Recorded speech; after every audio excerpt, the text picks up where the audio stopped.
Well, hello and good afternoon, everyone. Welcome to this week's new episode of the Xbox Factor. I am your host, Mr. BoomStick XL, and we have a stacked deck. Not only is the panel here in full effect, but we have a ridiculous amount of huge Xbox news. And to be honest with you, when I start to put these shows together on the weekend before, I was struggling with trying to figure out what to talk about. And, another Manic Monday, you get a big Phil Spencer interview from the Wall Street Journal. Sarah Bond is out there dropping some knowledge. And I tell you, that woman is very, very smart, which is why I think she is going to be the successor to Phil Spencer in a couple of years. And you know what? I think the entire industry would be better for it on a multitude of levels.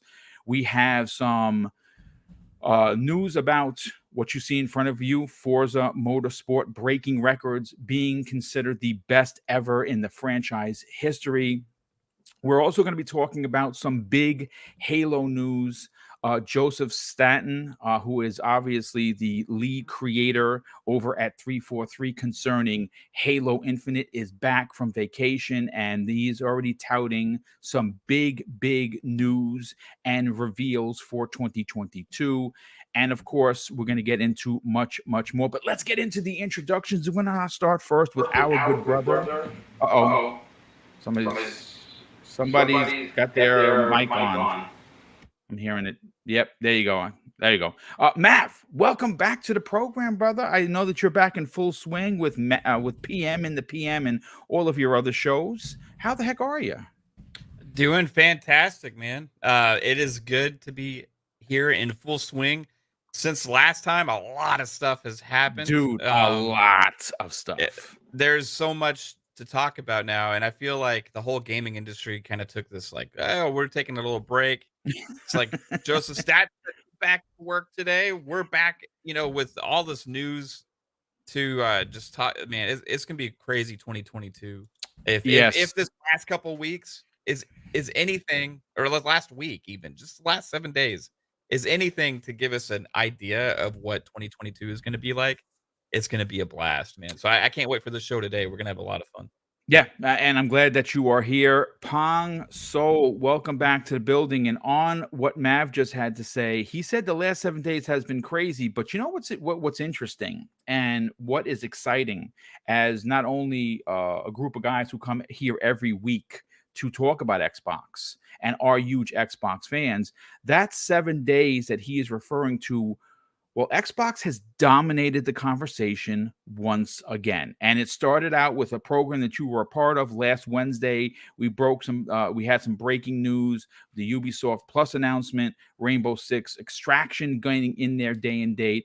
And literally since the start of the new year, it has been as if Microsoft refuses to take the foot off the gas. Welcome back. It's fantastic to be here on a beautiful Tuesday afternoon into 2022.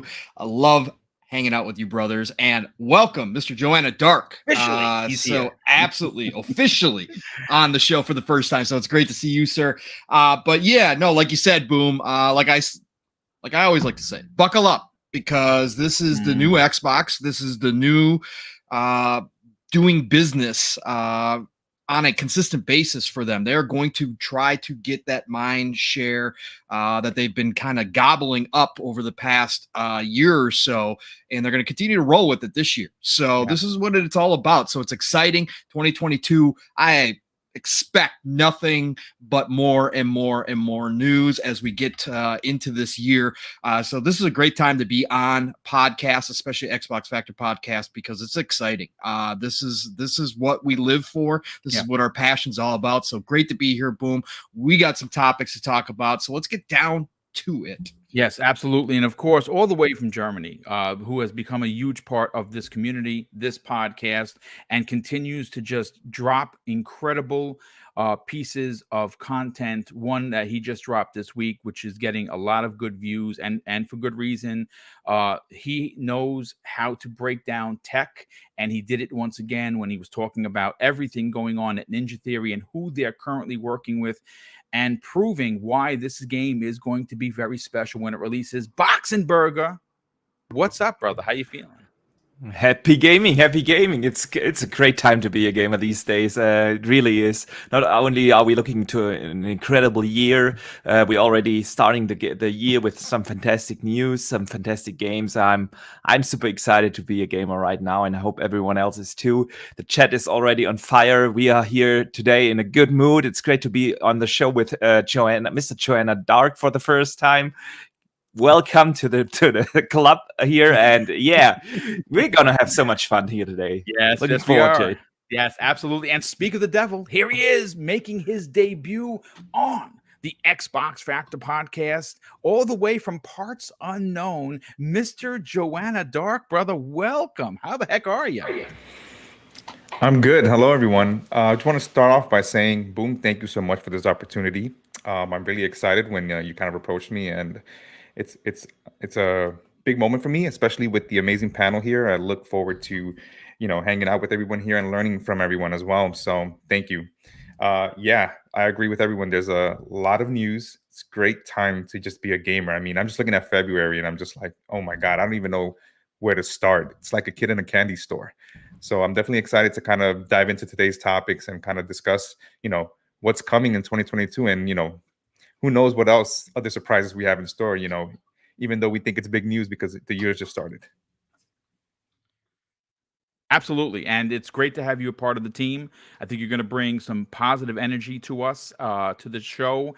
And your knowledge of gaming is going to be something that we're all going to be pinning our ear to the microphone, so to speak. But let's get into the big news, folks. And it has been reported, it has been officially documented that the game you see in front of you, one of 2021's best first party releases for Xbox, one of the greatest racers ever released, and once again proves that Playground Games was a AAA bomb to purchase when Microsoft did. We have confirmation that this game in front of you, Forza Horizon 5, has officially crossed 15 million players only after 2 months of it being officially out. I'll start first with Pong Soul on this. Pong, with this good news, of course, because it is the world and it is the interwebs, I have seen some people trying to poo-poo this simply by saying, well, the game is in Game Pass and it's free. Do these numbers actually count? And when I see that, there are a couple of things that cross my mind. One, I can't say because this show is rated PG for everyone. And secondly, the reasoning to suggest such a thing proves that there are really a bunch of petty people out there. 15 million players of anything, especially only after 2 months, is something that Playground Games and Xbox Game Studios could certainly hang their hat on. And mind you, again, this is only after 60 days of being on the market. Pong, is this a running away success for everyone? Oh, absolutely. Of course it is. Again, shout out to Playground for delivering up and beyond people's expectations. Again, when the new Horizon was first announced, I think a lot of people in the community, especially a lot of us who had played, loved the previous iterations of Forza Horizon, said, "Oh, great! It's fantastic. If we're not going to get Motorsport because their Turn 10 is still working on the new engine, and that's not going to be cross-gen. That's going to be current gen only. That's great. It's fantastic. We're going to get a Horizon in between." But I think a lot of us, and again, I'll speak only for myself, but I kind of got the impression from talking to a lot of people, including some of my brothers here, that a lot of us kind of just expected it to be, okay, it's going to be, it's going to be Forza Horizon 4 in a different location, right? They're going to, give us a new spot to go do things in, and it's going to be just more of the same greatness that we've come to expect. But because it's cross-gen, because we know Playground is working on Fable, because of all these factors. I think we all kind of had the feeling that it wasn't going to be that big of a leap forward, right? But Were we Playground, shocked? yeah, Playground went up and beyond, right? Had they done that, we all would have been good with it, right? We all would have been fine, great, gave us, another game to play from a first party studio when there wasn't a whole lot coming out of the first party studios last year as of yet. Great, this is going to be fantastic. We're still going to have a great time. But then they go up and beyond, right? They take it to another level, even without the new engine tech. They find a way to squeeze more out of that engine and give us something that actually was a leap above Forza Horizon 4, whether it was the ray trace sound, whether it was all the new scanning tech that they used for the skyboxes, for the environment. It really did, I think, in a lot of ways, when they started showing it, we went, whoa, wait, let me take a step back. Wait, this is going to be cross-gen? This is actually still using the old engine? Yes. So I think right there, that took the hype level that's naturally there for Horizon up a step, right? And all of a sudden now we were like, well, this is actually going to be something different, a little bit something more than what we were expecting. And then with the showings that they had, all of a sudden, now you see the greater picture with all the goodwill Xbox has been building up, with all the things they've been doing right and getting that mind share back that we talk about constantly here, and starting to grab those headlines, the media starting to come back around and realizing they have to start writing some positivity about Xbox. You know what? Real funny. Let me stop you there. Yep. Some of their most stout detractors started writing positive articles, and it was like the world opened up. Right? Correct. Because it's been so long. We again, for we talk about it all the time about last gen, but for a big part of that generation, or almost the entire generation, it was Microsoft was asleep, and so the media ran away with praising Sony all the time and not having much to say about Xbox, and some of that being Xbox's own doing, Microsoft's own doing, when they were on the ropes, kind of. So again, all of it kind of came together, right? And all of a sudden now you saw this explosion of hype for Forza Horizon 5, even though we all knew, those of us that were Forza Horizon players previously, those of us that were, touting Forza Horizon 3 as one of the best racing games out there, and Forza Horizon 4, more of that same goodness. Now, people debate whether or not 4 or 3 is better, but they took it with number 5, took it up that step, and all of a sudden, with the newfound popularity that Xbox now has, or I should say, refinding that popularity they had during the 360 generation, now all of a sudden that just accelerated this new game and it pushed it to the forefront, right? And all of a sudden it became people's most anticipated. I'm talking about people outside of those of us that normally are always looking forward to it. And all of a sudden now you had new people jumping into this game because all of their friends were talking about it. That's that word of mouth, that ripple effect that we have been saying. Microsoft, Xbox have been throwing rocks in that pond nonstop and creating all these ripples. Well, this shows how that can blossom into success, because all of a sudden now you had people jumping into Forza Horizon 5, even non-racing fans jumping into Forza Horizon 5 because everybody was playing it, everybody was talking about it, and all of a sudden people discovered, hey, I kind of like racing games now, especially this type of racing game, right? There's more to it. We got a perfect example right here. Fun speculation. Mav, his wife Caitlin, not a racing fan, but she jumped into Forza Horizon 5 and actually liked it because she could customize and she found all these little aspects of Horizon that she loved. And that is what is happening here. That's why this is the fastest, best-selling, most played, however you want to quantify it, Forza Horizon yet, is because of all those little things coming together and exploding. And that's exactly what Xbox has been working towards. So again, shout out to Playground for what they did, because they did actually go up and beyond. what I believe was a lot of people's expectations and gave us one of the, if not the greatest racing package ever created. And I think that that's, these numbers are just indicative of that. So, awesome stuff. Awesome stuff. Love to see it. To your point, piggybacking off of Caitlin not being a racing fan. My nephew Tyler, who is my world, that boy is my life. He wants to play Animal Crossing or Smash Brothers. He don't give or Mario Kart. He don't care about nothing else. He saw me playing this over, and he stays over quite often. And he was like, "What is this?" I said, "Well, it's a new game called Forza Horizon 5. I want to play."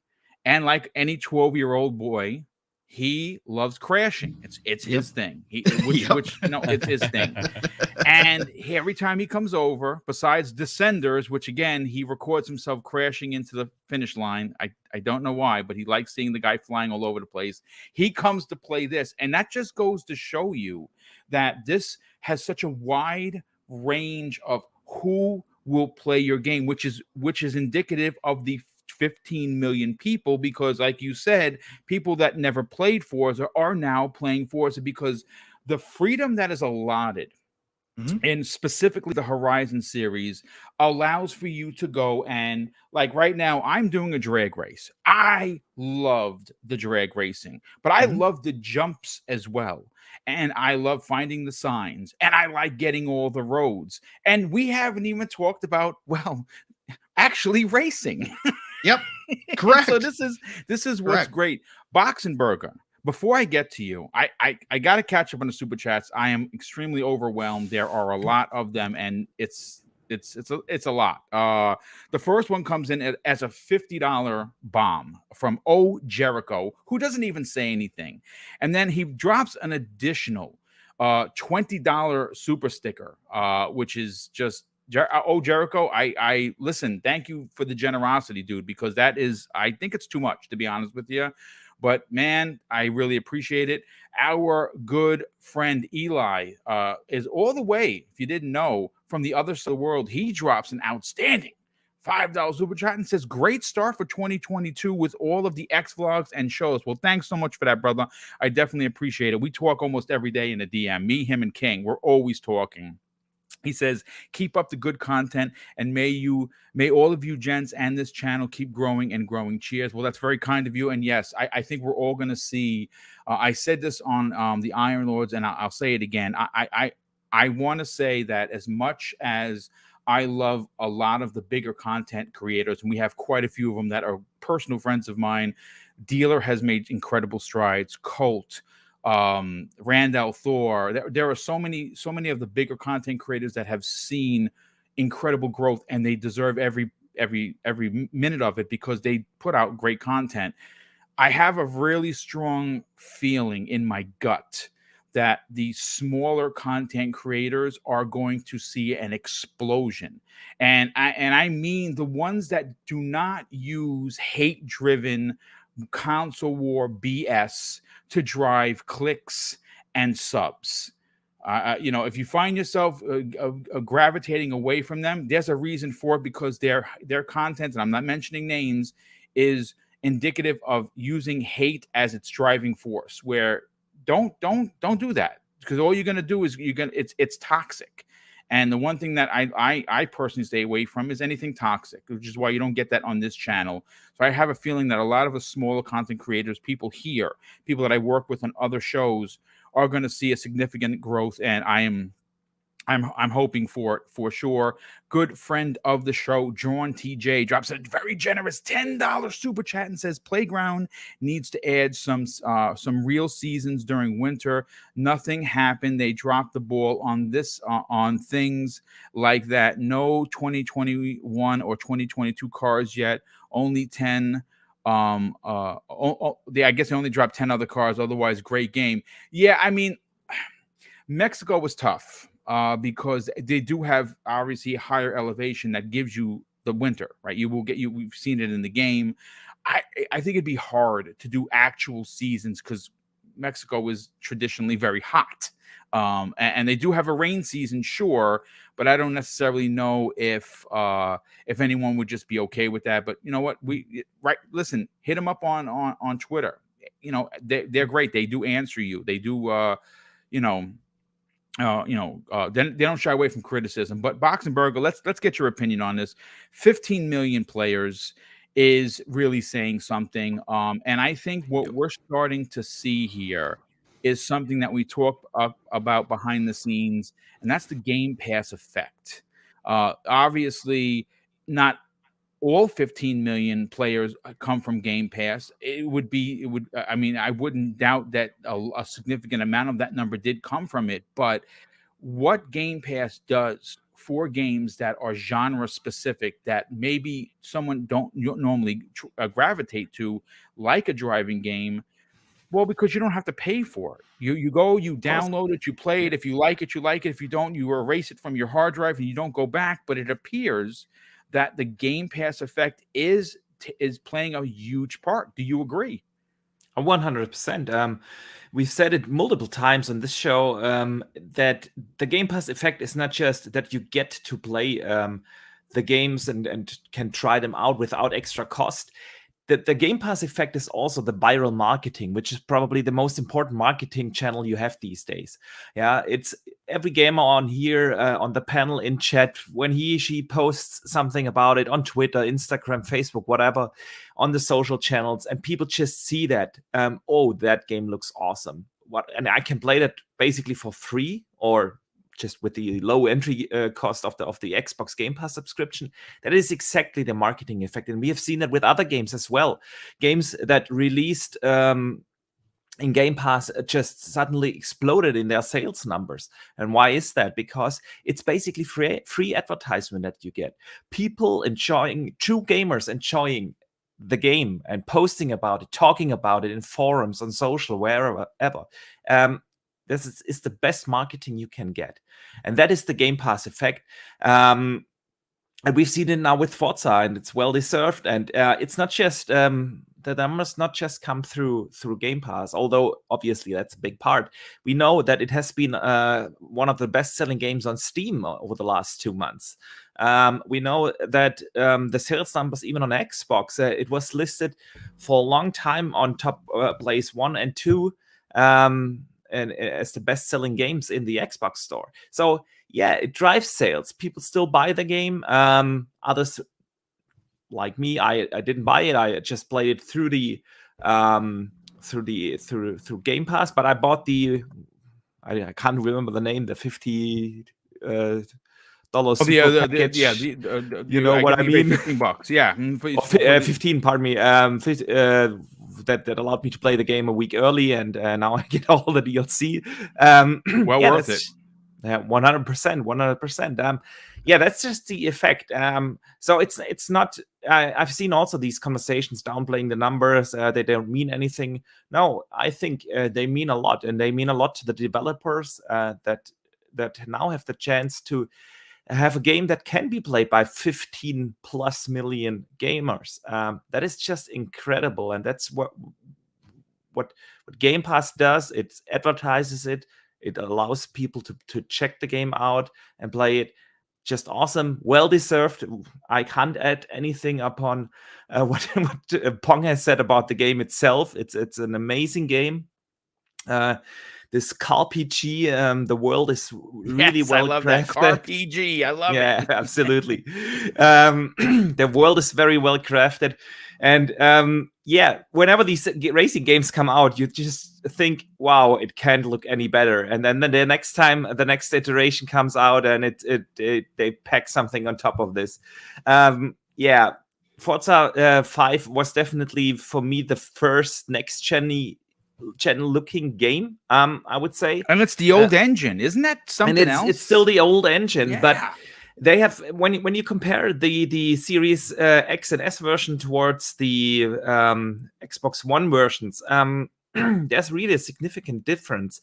And it's not just about frames that they added, or resolution. they actually changed a lot of the rendering pipeline.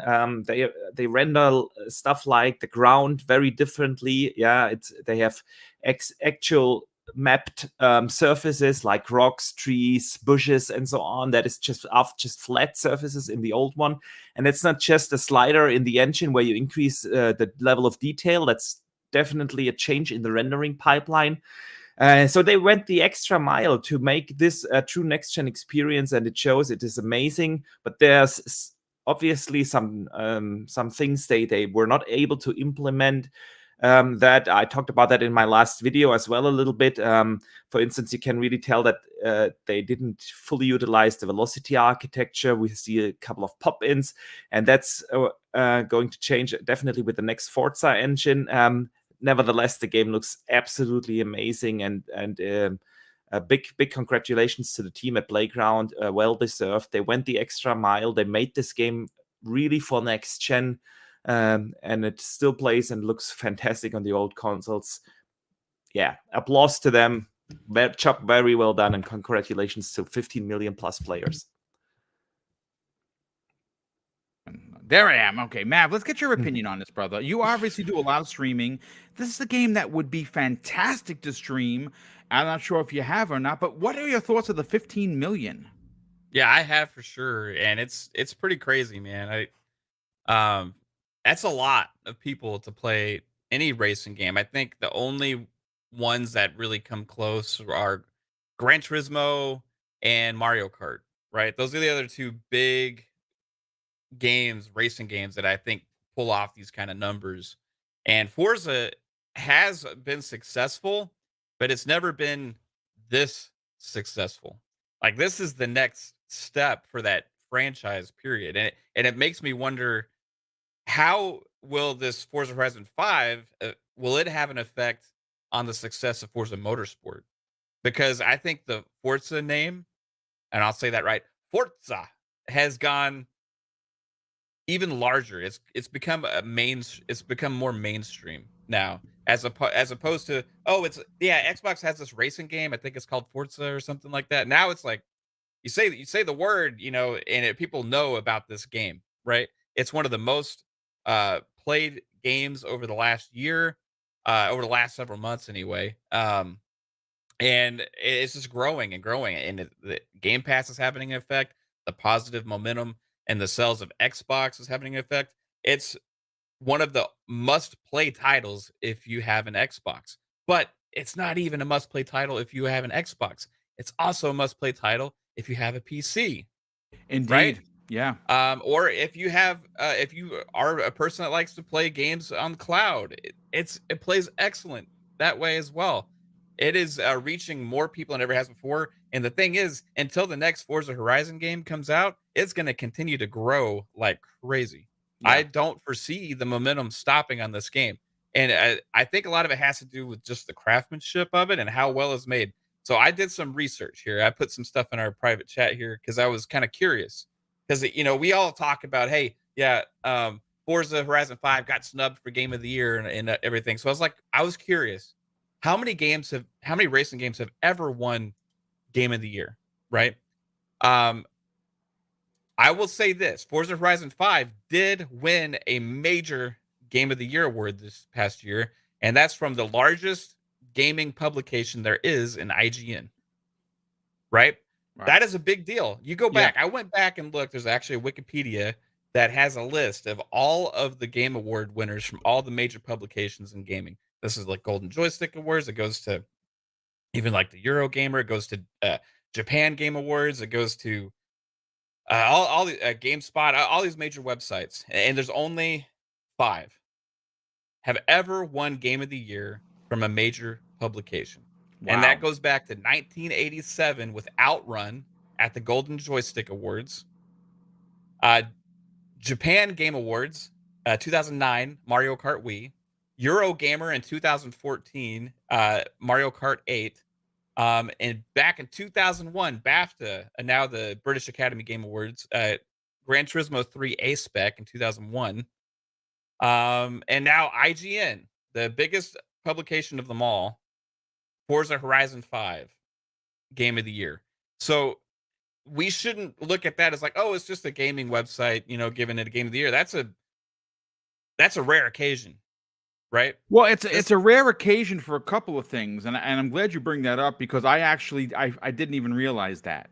It's big for a couple of reasons, and the first one being, let's call a spade a spade. In the last couple of years, IGN has not been too kind to yes. Xbox. And again, I'm not throwing stones here, folks. Just go and you look. I am not making this stuff up. So, considering what came out last year, and last year, and I'm saying 2021, it was a packed year. Considering that we're all still reeling over the fact that COVID is playing such a huge part in many of these development stories.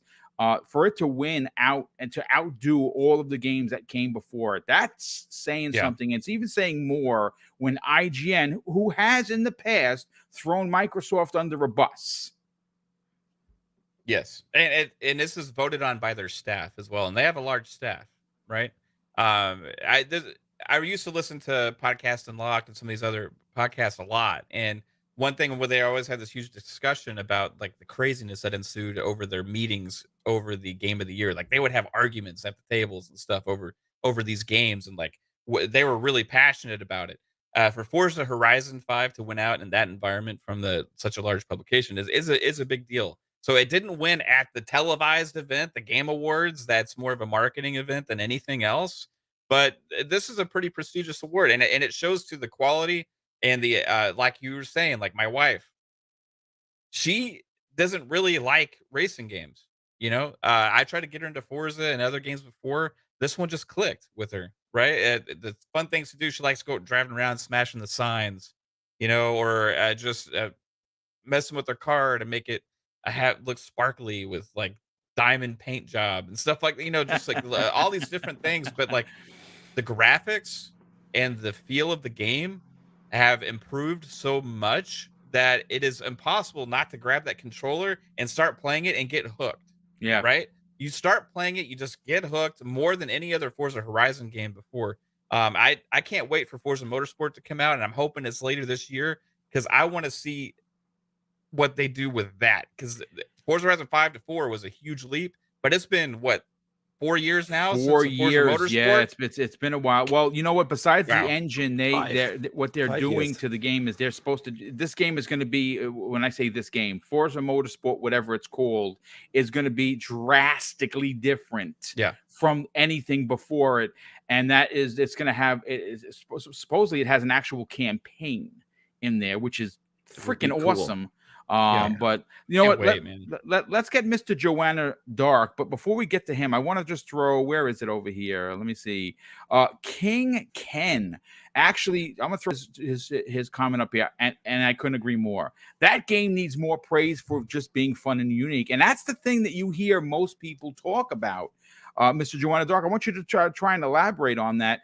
Forza Horizon 5 is just a fun game. Some people like myself, I can't put a finger on it. What do I like more? Drag racing, jumping, finding cars, finding the bar finds, getting all the signs. I honestly don't know, but everything that I do in that game makes me smile from ear to ear. What are your takes on the 15 million mark? I think it's a huge accomplishment, and kudos out to that team. I'm only good at Mario Kart, so I never been at a racing game, or give me Twisted Metal or Vigilante 8. V8 is great. It's a classic.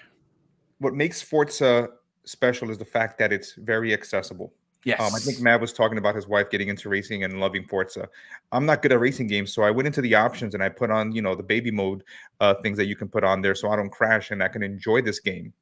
The other part is the social aspect of just jumping in with friends and just kind of, racing around and just doing crazy, jumps off mountains. And I think it's something that in Sarah Bond's, interview this week, when you create something that's fun and engaging, people are going to come. And it's part of the Game Pass effect where they're creating these games like Forza, like Halo, that are fun and engaging. And most importantly, with the fact that the platform allows you to engage with it on not only the console, the cloud, your mobile device. I love the fact that I can literally be in my car, got my backbone, and I can just jump into a race and kind of get whatever achievements that I need to. And that allows more people to experience that. Because we all know right now the development cost and the fact that sometimes when you have these unestablished franchises, and Forza is not one of those, it's kind of hard to tell somebody, hey, why don't you drop this amount of money on a game? So Game Pass continues to also help with discovery and allowing people to try these games that maybe were never racing fans at all. And I think it's just overall a huge accomplishment. I mean, so many people went in and purchased that early access pass, which brings to another point where, going into this article, when you build your game to be fun, the monetization will come versus building your game the other way of kind of gotcha mechanics sometimes where it's about pay me first and then enjoy the game. You can play Forza and never have to buy any of the DLC and just race for hours. You can take pictures if you like to do photography. So I think the fact that the game is not Very just a good racing point. game, but it's more of an evolution of what you want it to be, I think is also a big factor to it. And that's that's a fantastic point. The game really is what you make of it. There are races in this. And I don't think a lot of people. I don't know how far. I'm level 116, and I kind of just stopped because I'm playing so many games.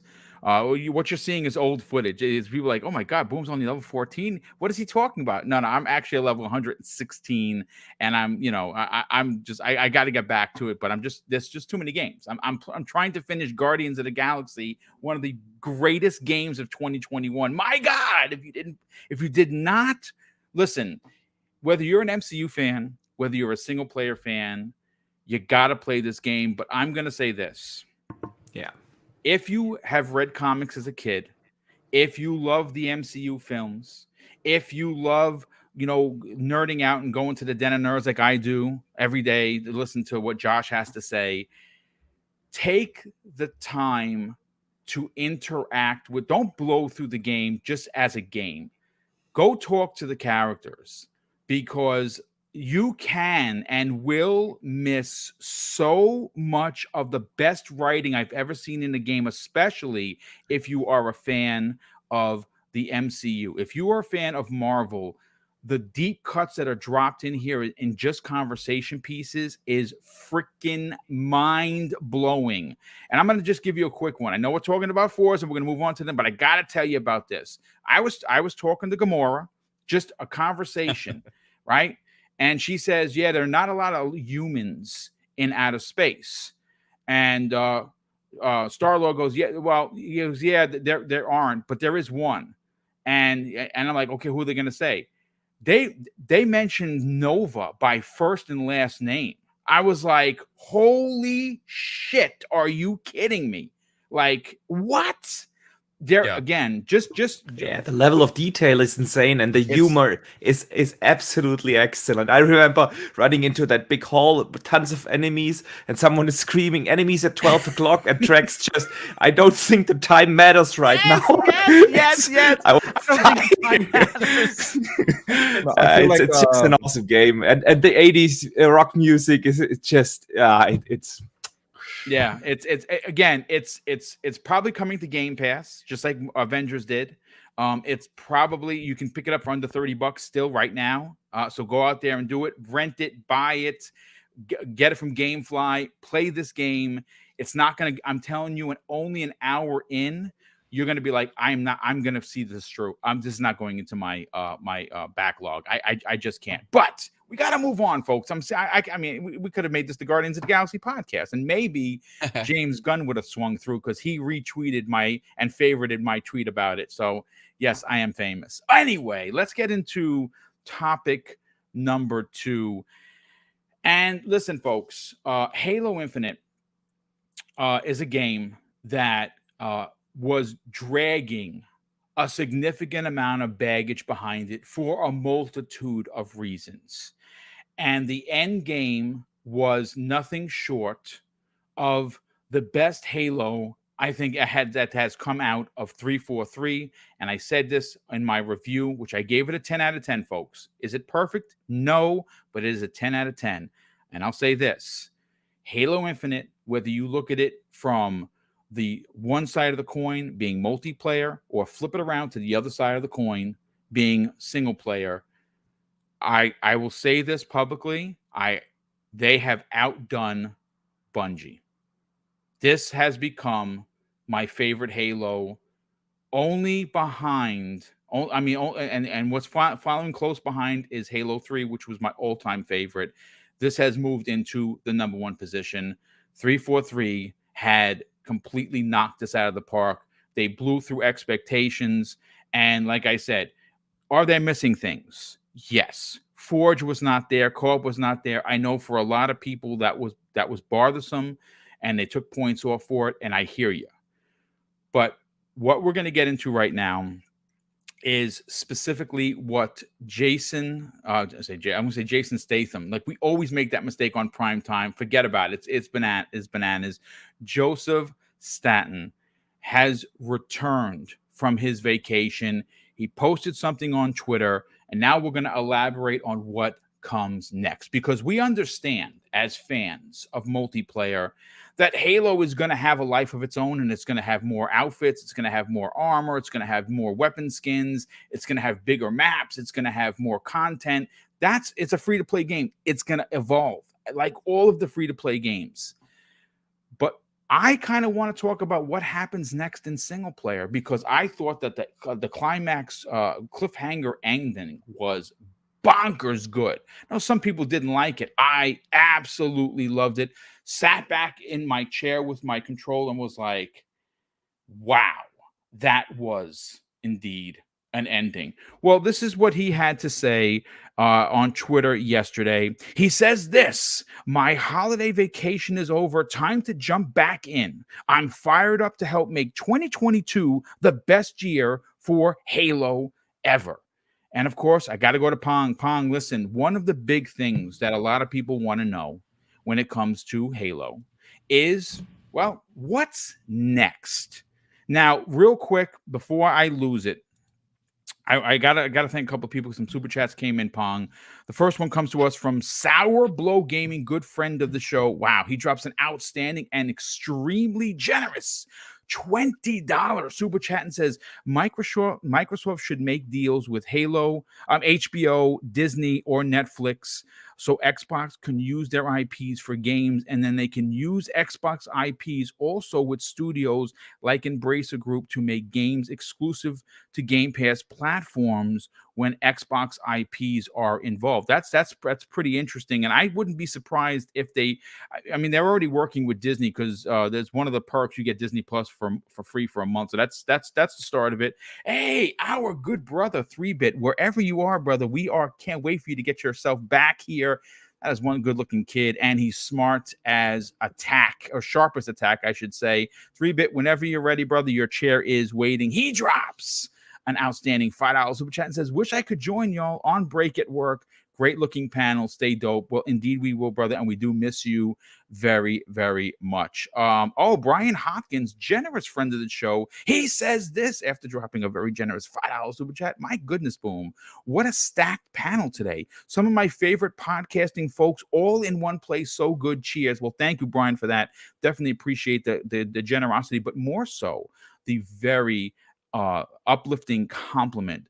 But Pong, what can Xbox gamers expect from Joseph Staten to bring to single player in 2022 for Halo? Do they continue the story? Do we get the rumored story events? Are we going to play as Locke and find out what the heck happened?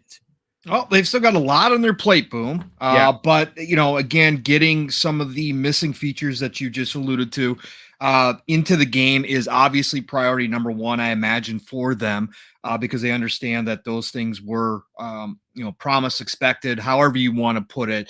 And they got to get those in there. However, they obviously have a roadmap with Halo Infinite. Halo Infinite, whether we want to say it's a 10-year plan or not, again, we'll that's kind of a wait and see thing, but there obviously has to be continuous drops of content to keep the player base engaged in this game. And one of those main parts is going to be the story.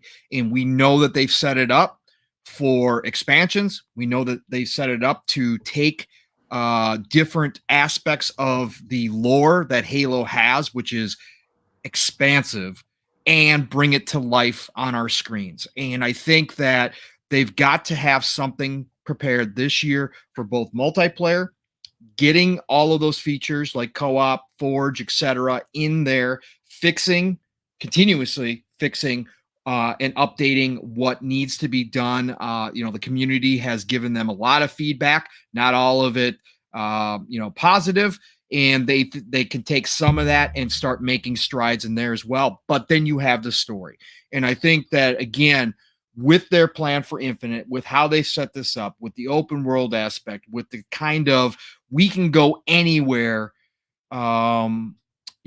aspect of Halo Infinite, I think that that's what we're going to start to see. And I think that in their roadmap, I'm sure they've got it planned out now. Executing that, getting it done for this year is going to be another part of that. Obviously, they've got a lot on their plate. They've had a lot on their plate just to get this thing to launch. And they've done a great job. And obviously, Joseph Staten has brought a lot of calmness and to the team since he got put in place, whether that's just us from the outside looking in, whether that was something that was already going to happen, we don't know. But since Joseph has gotten there, it seems like they've gotten a lot of things down pat, and they've gotten a nice, clear vision going forward. So I do expect this year that we will see an expansion of the story. Now, whether that's a continuation directly from the campaign that was played, or whether that's just dropping us a small side story, again, from the lore that we have not seen anything of, that's to be seen, right? That's something that we're going to have to wait on. Personally, I think that we get an expansion to the campaign towards the end of this year. That's super smart, because let's say, for instance, it's a significant chunk. Let's say it's a big chunk. It is kind of like another Halo launch during the holiday. Correct. And you again, they've got so many models. It's not like they're breaking new ground here. There's so many models of games that have done this. I mean, look at Forza Horizon. We were just talking about Forza Horizon. Forza Horizon over the past has done a fantastic job of releasing new content and expansion at the right times, right? That have regenerated that hype, or have reinvigorated the base once again to jump back in. The Hot Wheels is the biggest one that everybody talks about, because my absolute favorite, because man, as a kid, I had those sets. Right, exactly. So again, 343 already has this in practice out there, and obviously tons of other publishers, third party, everybody's kind of done this with certain games, so they already know how to do this, but internally they also know what it can do. So I think it would be perfectly set up sometime late this year, fall, headed into winter, maybe right around the holiday time again, to give us another campaign expansion. While all the rest of the year, you guys are dropping new multiplayer stuff, you guys are expanding out all that good stuff, getting Forge in there, getting co-op in there. How great would it be to be able to have co-op drop later this year, sometime around summertime, go back through the campaign again. Everybody likes to do it. For those that don't do Legendary, the lasso with obviously by themselves. Some people just wait until they can have a co-op partner in there with them and play it through. Get that in the summer. Everybody gets to play through the campaign one more time, co-op style, and then you drop an expansion come right around the holidays or sometime in that neighborhood. Man, you're just talking about a continuous, and that's what they need, right? That's for that engagement, continuously bringing people back into the fold again, even those people that may not be the multiplayer sweaties out there, the multiplayer fans. Do you bring those people back in one more time? And again, for the next years upcoming, it'd be a perfect opportunity to do that kind of stuff. So yeah, that's what I expect. And I love it. I absolutely love it. Boxenberger, listen, one thing that I think that we have not really brought to the conversation is that when a game comes out, whatever game it is, whether it be from Sony, Nintendo, or Microsoft, as fans, I think we all gravitate to, okay, when is the sequel coming? How long do we have to wait for the sequel? We're always asking that. We are all spoiled gamers. That's the truth. And I'm in that conversation. A game comes out, you beat it, you're like, okay, what's next? and they're like, man, can we? This team was like, can we breathe? Can we Yeah, live? But Halo is in a unique position where it's a 10-year plan. They're going to be building they're going to be adding penthouses to the level that they've already put down, right? The foundation for multiplayer and single player is there. A lot of people quite enjoyed it. It's doing very well. People are still talking about it. Where do they go from here? What do you expect them to deliver in 22? Yeah. What do I expect them to deliver? I think they will use the Halo Infinite as that returning game, as kind of a Game Pass or gap filler. We will have certain gaps over the summer and spring where we have some smaller gaps, and then they can perfectly use that to fill the emptiness that is probably there for 1 or 2 months. But content-wise, of course, new maps, new modes, stuff like that.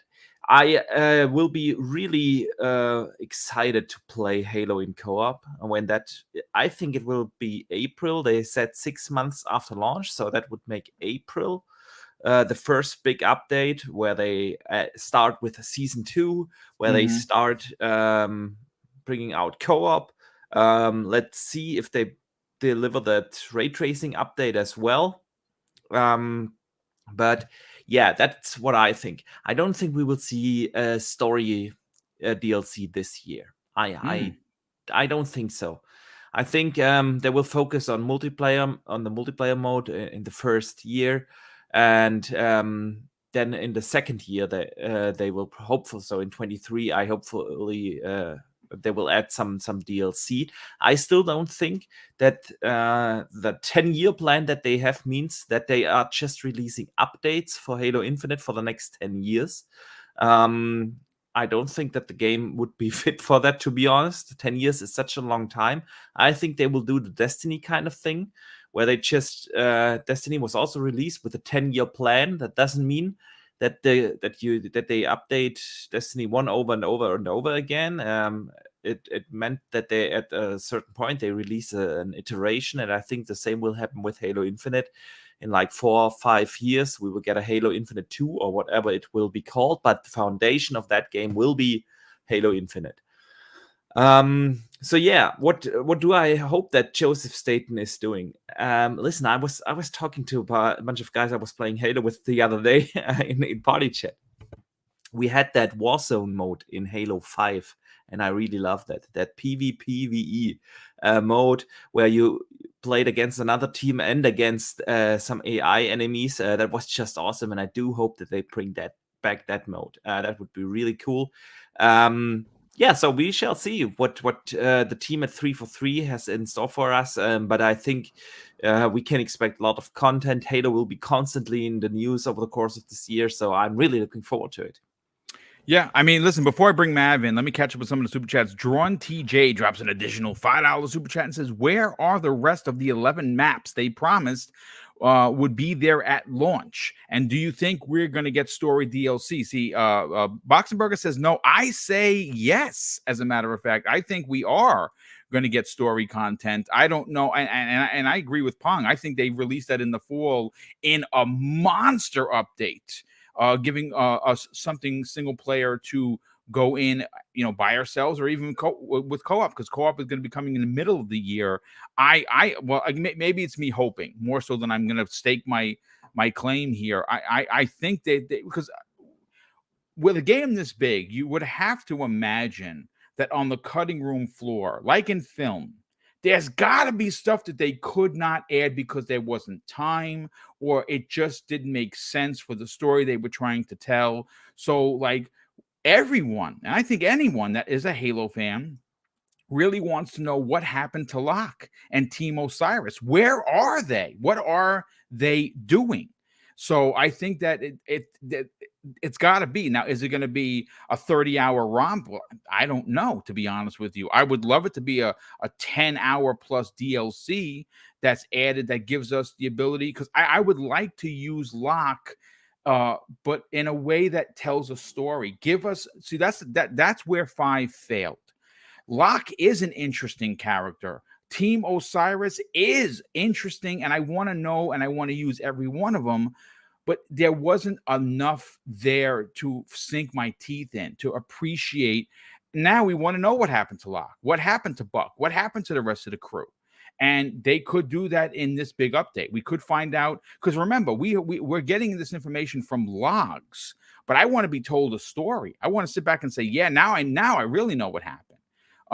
But let me just grab these two super chats that I just missed. The first, okay, so that was Drawn TJ, and the other one comes to us from, where are you? Chris R drops a very generous $5 super chat and says, will Xbox Game Studios ever address its contractor problem? A problem at 343 was contractors leaving after 2 years, less workers for content. It's, you know, it's interesting.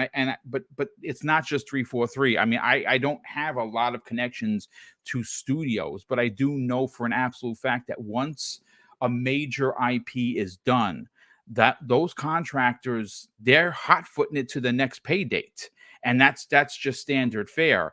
If you know, I can't say that. What should they do? Should 343 hire them permanently? I don't know. That's why they're freelance It's contractors. very common practice in the gaming industry. Very And common, it only yeah. makes sense if you think about the development cycle. Let's say, for instance, a playtester. You don't need playtesters for 5 years. Yeah. You really don't. You need them for a year at the end. You need them in an increased amount, and then you move on to the next projects. And for the next 3 to 4 years, you don't have really work for them. And similar things goes, for instance, for artists that do things like texture work and stuff. This is perfect contract work that you can outsource, and it's really, really common. I don't see a problem there. That's standard thing across the entire industry. So. Yeah, it's interesting, but let's get Mav. Mav, what are you expecting from Halo? Because you are a big Halo fan. You are a big Halo player. You stream Halo. You were just streaming Halo last night, as a matter of fact. What are you expecting 343 to deliver this year? I'm kind of more with Pong on this one. I think that do you think they have to deliver a single player I don't think event? they have to, but I think it would be in their plans. Like if this game was designed, and this is where I differ from Archimedes a little bit, for that ongoing content, right? And they left it at the end of the game for that reason, right? That's how it ended. And I think that the teams, I agree that there's going to be a huge focus on getting things up to what's missing. That's priority number one. Also, there's the multiplayer, but that's a different team than the single player team, right? Like they divvy up, like that's just the way they goes. They have their multiplayer, the multiplayers guys. They have their single player guys, and Joe Staten, he focuses on the single player, the story, the lore, and also getting all of that stuff in the direction that it needs to go. Didn't he get the promotion and is now overseeing all things Halo? He is, but yes, he is, but his background is still with the story, and it just like in a football team, a head coach comes in. You know, you get like Bill Parcells, right? You're gonna have a good defense, right? Because he's a defensive coach. I don't know what that means. Yeah, I know what it means. I know what it means. You need to talk in soccer terms here, yeah. So like as far as Joe Staten, that's what his background is. His story and creative. He's a creative led guy, right? He's a writer, and his focus for the most part is single player stuff, right? So he's going to go in there and he's going to get everybody focused, just like he did with the last year, getting everything focused and ready for development. But also they have to have a strategic plan for content. I believe that what they said in the 10-year plan, he's even went in to say games of service when he's been referring to the campaign. Okay. Yeah. So he can't use that term games of service as an excuse for content not to be there without the expectation of content is going to be continuing. And I think that's going to be a plan. Great now, point. Whether it's at the end of this year, that's the question. But I would See, not. I'm 100% with you there, and I would have probably, or I'd say that was probably the plan at some point. But given all the delay and everything that has happened in the studio and with the pandemic, I am not sure if they have single player content ready this year. Well, here's oh, the thing: the hardest thing to do is get the game shipped, Yeah. right? yeah, They get a new engine out. They got the template stuff there. They got everything in the pipeline now.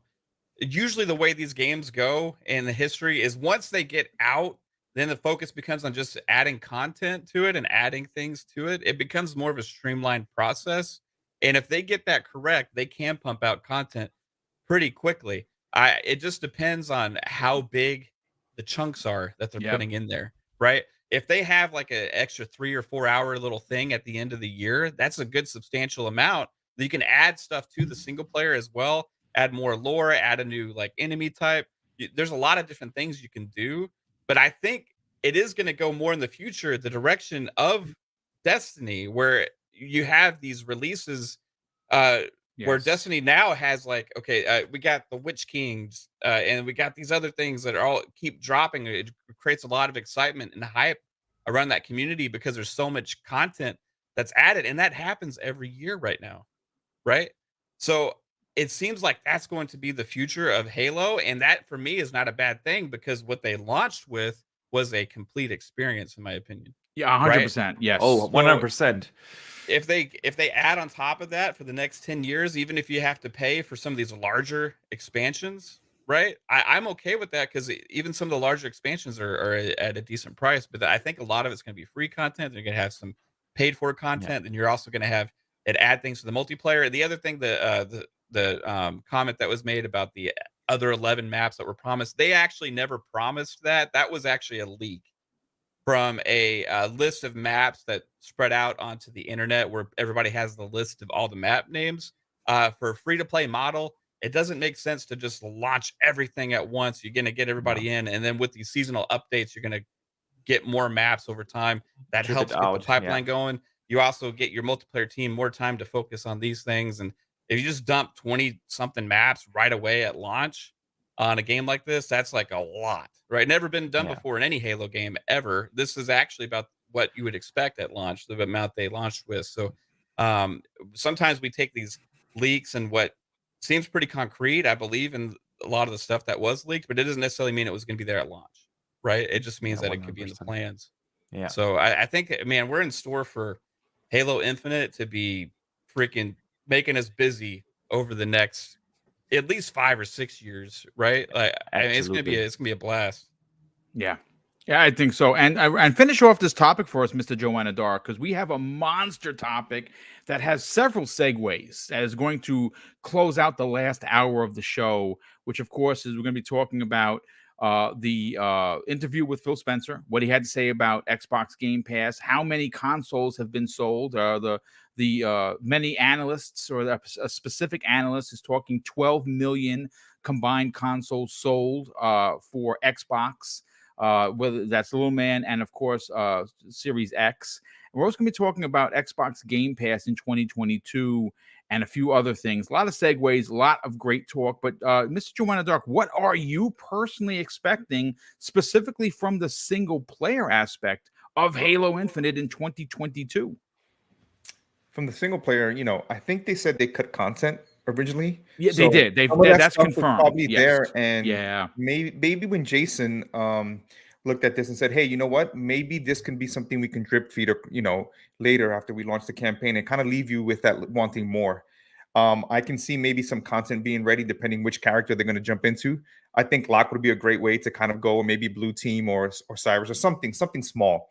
And it would be great, I think, with what Mav said, like a huge update, promising maybe some of the ray tracing, some of the extra stuff that they said they were going to give. So what a great way to relaunch the campaign with some of the updates that they said were coming down the road, and say, hey, look, now it has X, Y, and Z of these enhancements, and it's going to look better, and then drop some of that story content. I think Destiny, when it first launched, it had, I think, what is the House of Wolves or something, I think it was called, the expansion. So it had some Yeah, I type think of that was story the first content, at one. least for the Yeah. first year. And maybe it's something that, I would love for E3 2022. Everything's announcing at the end. It just says, available now. and people just flock over to play some of that campaign and give us a nice hype trailer. I think they are going to focus, especially on multiplayer and getting some of those things going, especially when it comes to, continuing to improve how cosmetics works and kind of the progression. And then, of course, making sure that the, co-op is in there. And that would be a great way. What if you do get a blue team or a Team Osiris DLC and the co-op's in there? That's another great incentive to kind of get people hyped up as well with all those other things. So is it a possibility? Sure. And it would be cool to kind of get a little bit more of the story instead of having to wait next year. Yeah, I agree. And I think that regardless of when in the year you drop this content, it is going to make people come back to Halo, specifically for single player. I do like what Pong is putting down with having it be the end of the year, close out the year strong. I mean, obviously, we know that through what they're going to be releasing for first part of this year, we have this, an assumption that it's going to be 4 bangers. And that's 1 per quarter that they were talking about a year ago. And it seems like early on in this generation, they are already delivering the one per quarter. Last year, they delivered 6. And we also have word that Age of Empires 4 coming to Xbox Series X and S in the form of controller use, which is pretty dope. I think this is going to be a stellar year for Xbox. If you look at what they have, you have obviously the big bomb at the end from Bethesda in Starfield. That is going to change people's lives. And it's got Howard returning in a way that he Praise be his name. Praise be his name, indeed. I think, Boom, depending on when the games that are been announced, like Redfall and some of the first parties drop, maybe it gets pushed over, and you have maybe a gap in the month that you want to kind of fill. Indeed. Maybe you don't have a deal. I think that'll be the perfect kind of leading. You also don't want to take it away from Starfield. Right. You definitely don't want to step on each other's toes, for sure, because you have. Continue. But you keep literally, like always, in the mind share, Halo, Forza, Redfall, Starfield, and you just keep going. Well, you also have Deathloop coming to the Xbox. That obviously is it would launch on the PlayStation 5 to a significant amount of awards, a lot of recognition. That's coming to Xbox. That's going to be new for a lot of people. I bought it on the PlayStation 5 because I didn't want to wait. I'm going to play it on the Xbox when it releases later this year. And of course, the new Forza Motorsport is expected this year with the new engine. It is going to be a solid year for Xbox. Yes, sir. I got to add something again for Halo Infinite right now, because I just remembered something, and I really think that this is something we should consider as well with this co-op. Okay, Pong had shared something with me a couple weeks back about it, like a actually cutscene that was like cut from the game that had gotten leaked. And so there was a video on YouTube, and it was an actual cutscene that was referencing co-op. That was actually cut out of the main campaign of the game, and you could actually watch it, and it was in engine and everything. Early, it was alpha, right? So you could definitely tell that. But I think with the possibility over this next year as well, this co-op that we're used to, this specific traditional type of Halo co-op experience, if their plan is really pushing content for the future of this franchise going forward for the next several years, it would be a really good idea for them to make sure this co-op aspect is as big and flushed out as possible. So whenever this co-op drops, the content we may be seeing focused coming after that may be very co-op focused as well, right? It may be very multiplayer focused, because that is Microsoft's MO with engagement, drawing people in together for to have fun and play games. Like, I think that we should really keep an eye on how big they are going to go with co-op and Halo Infinite. And I think that could be one of the reasons why it didn't make the launch. It just wasn't where they wanted it to be.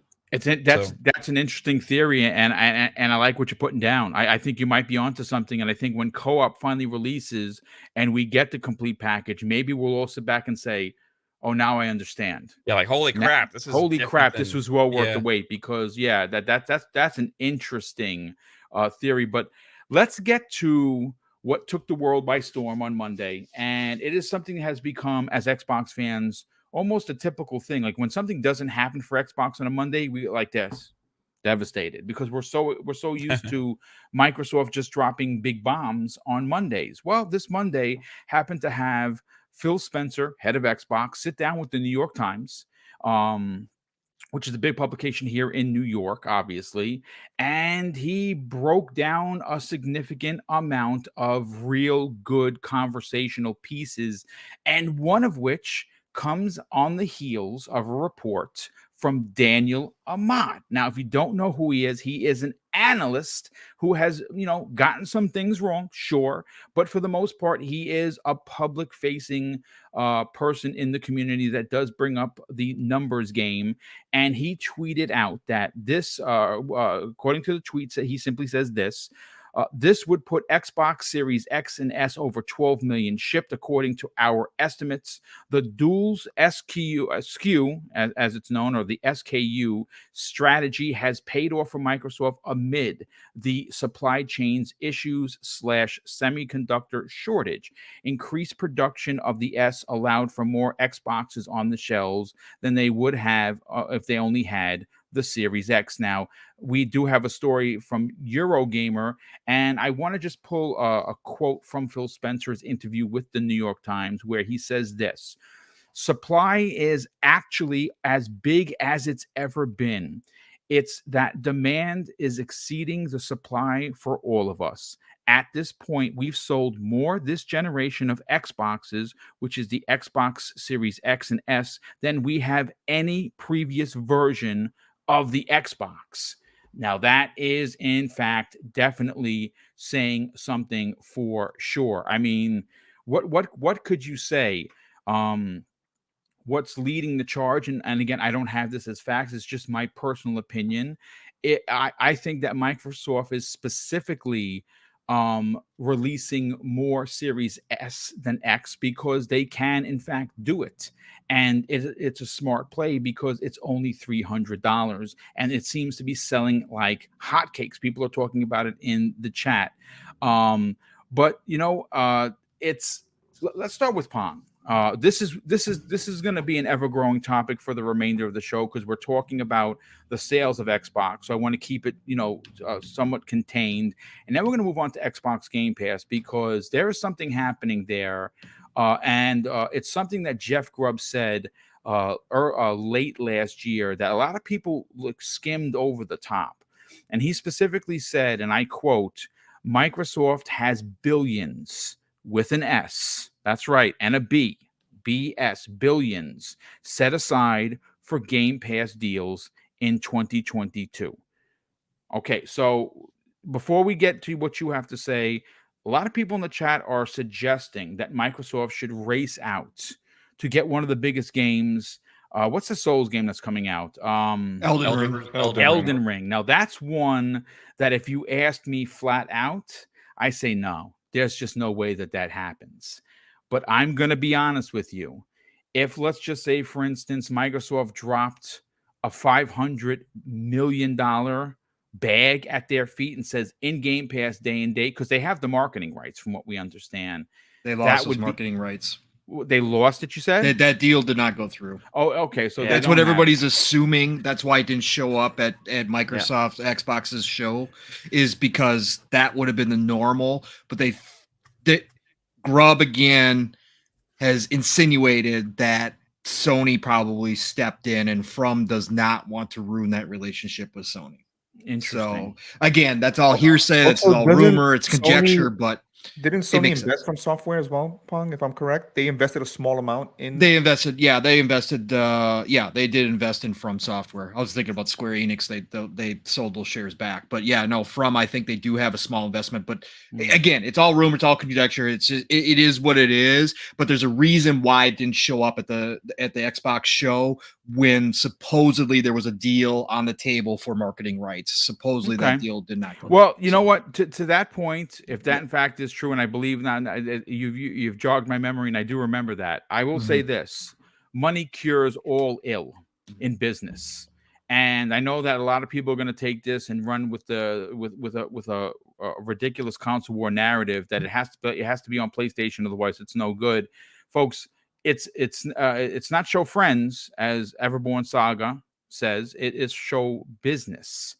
And this is a business. And if Microsoft turns around and let's just say, for instance, they dropped $500 million and said, we want this in Xbox Game Pass, I find it hard to believe that, because it's a niche game. Remember this, folks. Remember this. Elden Ring looks amazing, but there are going to be you have your hardcore guys and gals that are going to play this. There's going to be a lot of people like, I'm not spending the money on that because that's not my type of game. But if it was an Xbox Game Pass, well, that's a horse of a different color. And you know what? Maybe there's bonuses attached to, for every download, you get extra amount of monies. And all you have to do is look at what happened with Forza Horizon. Sure, it's first party, but 15 million players is a lot of players. And here's something that's even more interesting to the conversation before I let Pong take it away. We say 15 million. Is that half? Is that 50% of Xbox Game Pass subscribers potentially downloading this game? Well, that's a pretty big number. That if you were a company looking to move your niche-esque title, Pong, do you shy away worrying about if you're gonna piss off people at Sony? No, you go where the money is. If you're from, I don't know if you do, Boom. Yes, there's a price for everything, right? And Right. there'd be some. There's a price. Everyone has a price. Everyone has a price, right? So I'm not going to say never, but I'm just going to say I think that it would be so expensive that I think that that Xbox wouldn't do it. I don't think that they're willing for one game to go out of their way, even with one that is as hyped as Elden Ring, because like you said, it's not. It's still a niche genre, right? It's still a niche title. Yeah, but Pong, look, listen, I know we're not going to agree on this no matter what I put on the table. But here's the thing. But when you consider a niche game going into Xbox Game Pass, you say you don't know if it's worth it for Microsoft. I beg to differ, because there's a couple of factors here. That game, if you live here in New York with me, is going to cost you $76.43 after tax. Correct. Okay. Microsoft looks at it and says, we drop a bag on it. Now, they would not have put billions set aside out of their financials if they didn't expect to drop some big deals, Elden Ring potentially being one of them, simply because they understand that it could be a draw to get people into the service that are not currently there. Yeah. Correct. It is the biggest game of 2022. Oh, I don't know about that. Starfield is still bigger. We no, look, go apples. Look, Boom. I see what you're saying, and I understand. Again, we talk a lot of the business and a lot of the chess moves, and yes, would it make sense to do it? Of course it would. But again, from a business standpoint, from a plan and how Xbox, we'll never know how they've got their money laid out or set aside, and how they've got it allocated and what they're looking to do with it. Right? There's a lot more months than just February, right? And so they've got to think about that too.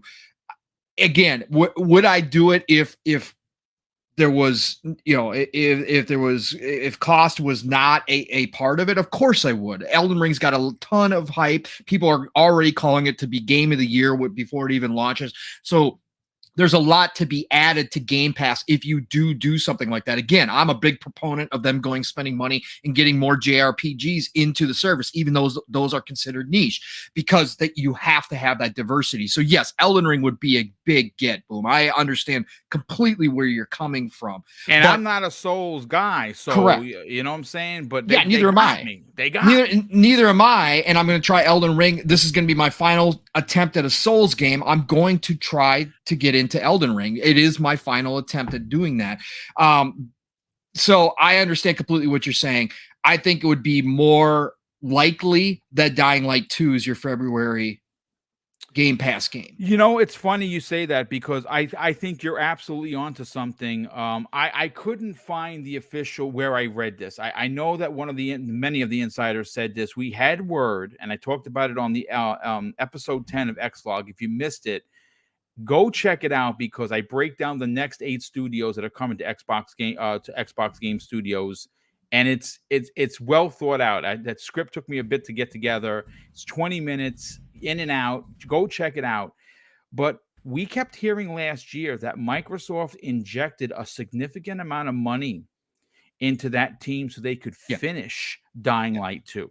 Yeah. Now, again, I could not remember or find where the F I've heard that. And I know I heard it multiple times. And I said it in the video. If in fact that is the truth, there are a couple of takeaways besides an acquisition that I still think is going to happen.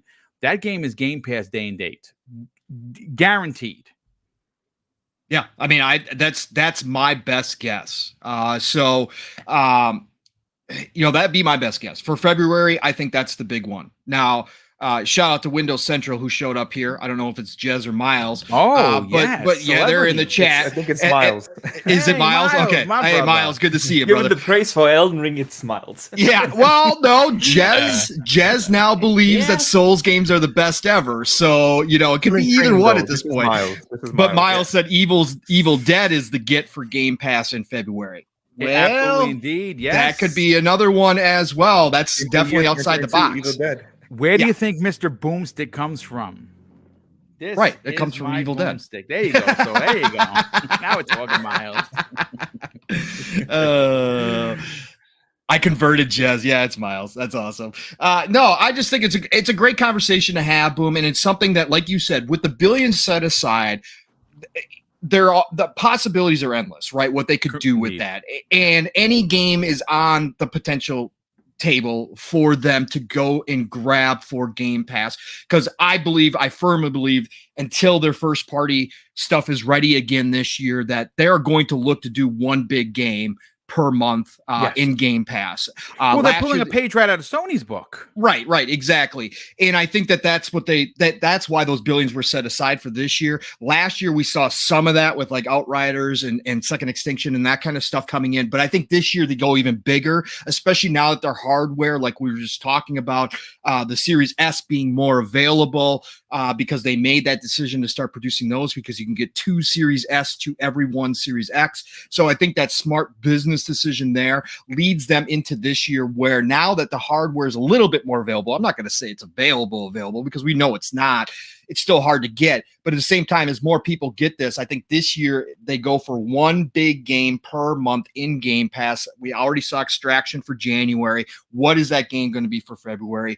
And so I think that, those 3 now with Miles throwing out Evil Dead, Dying Light 2, and Elden Ring, you've got 3 potential ones. I just think Elden Ring is the least likely, just due to a lot of outstanding factors that are existing, with From's relationship with Sony being the key one. I just don't see it happening, but it would be a great get. Don't get me wrong. It'd be huge. It'd be gigantic. It'd blow up the internet for sure. Does the Evil Dead have a release date yet? I don't know. Miles seems to think it's February. Well, I see February, but I don't know if the exact date. The only thing that catches me off guard about Dying Light 2 is it's February 4th, and Rainbow Six Extraction is January 20th. So that's only like a 2-week gap between those big Game Pass games, which I'm not saying that's going to kill that potentially, but if Evil Dead was later in February, that might make a little bit more sense. Right. You know what? But before we let you go, Pong, on this particular topic, because we're going to bring you back around for the second half. What are your thoughts on the amount that amount of consoles shipped for the Xbox Series X and S?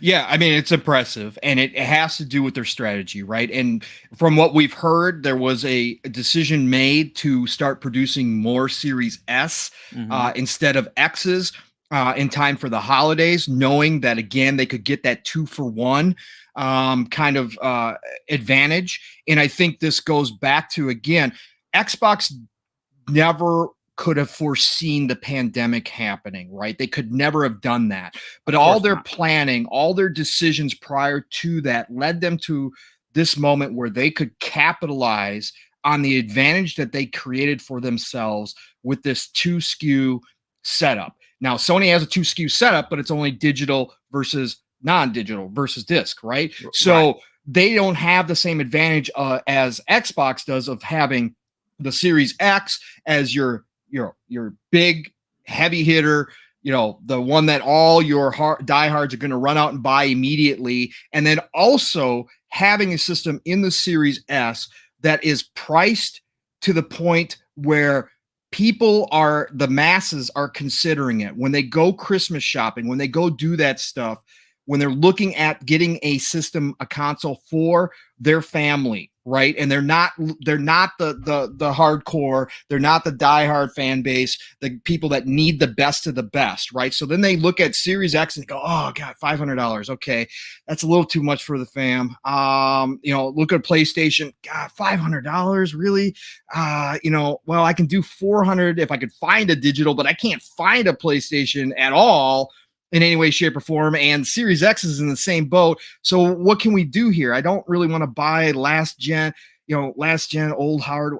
Okay, Series S. Wow, $300, and I can get in to the ecosystem. I can get Game Pass, all these games.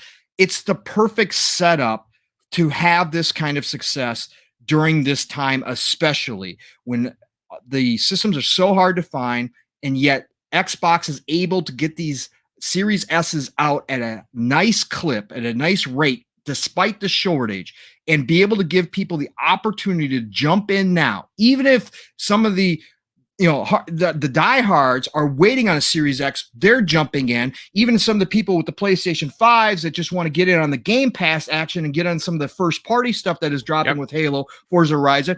Look, the Series S is perfectly placed in the grand scheme of things, and that is something that Xbox obviously had in mind when they created the Series S. But all these other issues that have come up since they first thought about creating the Series S have come into play to make the Series S highly desirable right now. And that's why you're seeing this. It's flying off the shelves. And it's not just Xbox fans that are coming around to it.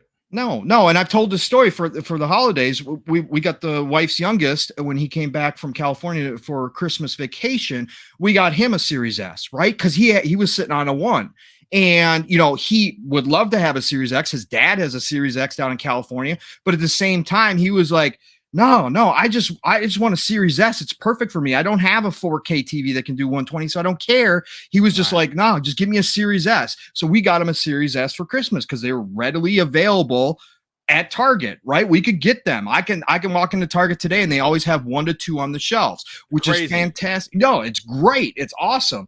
So that is why they are seeing these numbers at the end of the day. Had they focused on, just getting Series X's out instead of Series S's, we wouldn't see these types of numbers. It's because of that 2-to-1 ratio that Series S just flew off the shelves at that price point. It's a great companion console. It's a great console for families. It's a great console for anybody who has not upgraded fully their whole TV setup and all that kind of stuff. As we know, a lot of people still haven't. A lot of people are still playing at 1080. We know that. And the Series S doesn't matter. And you still get all the great features of the Series X in this small, little, powerful console for $300 plus Game Pass, access to 400 plus games right now. It is the best value in gaming. And everybody is starting to realize that. And that word of mouth spread like fire during the holidays. And all of a sudden you saw it. You could see it even in our own little bubble on Twitter here, which we are a small part of the piece of the puzzle. Yep. Even here, you could see people jumping in with the Series S. Nonstop. People are posting pictures, talking about showing their kids opening up the Series S for Christmas, all of that kind of stuff. And it wasn't just the Xbox fans. It's reaching that mass of people out there in the world that are looking at video games as an entertainment form, as we are sitting at home more and more. Hey, what am I going to jump into here? Well, the Switch is great, but it's a Switch. And a lot of people went out and bought the Switch too.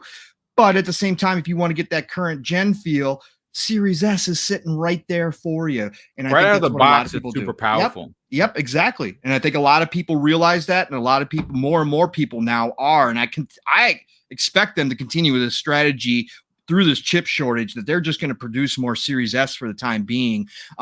So because the masses are catching on that Xbox has got something great going on here, and they're going to see those numbers skyrocket with the Series S. And I think it's just going to continue through this year as well. So great numbers. Happy for Xbox. Again, a lot of their old planning that maybe they didn't realize how important it was going to be. They still had a strategy and it was still a part of that strategy, but they didn't realize how important it was going to be at this time in 2020, 2021, 2022, that it was going to lead them to this type of numbers. And so, but that's part of being good, right? That's part of luck, is preparation. You create your own luck. They're doing something. They're ahead of the curve and they're winning.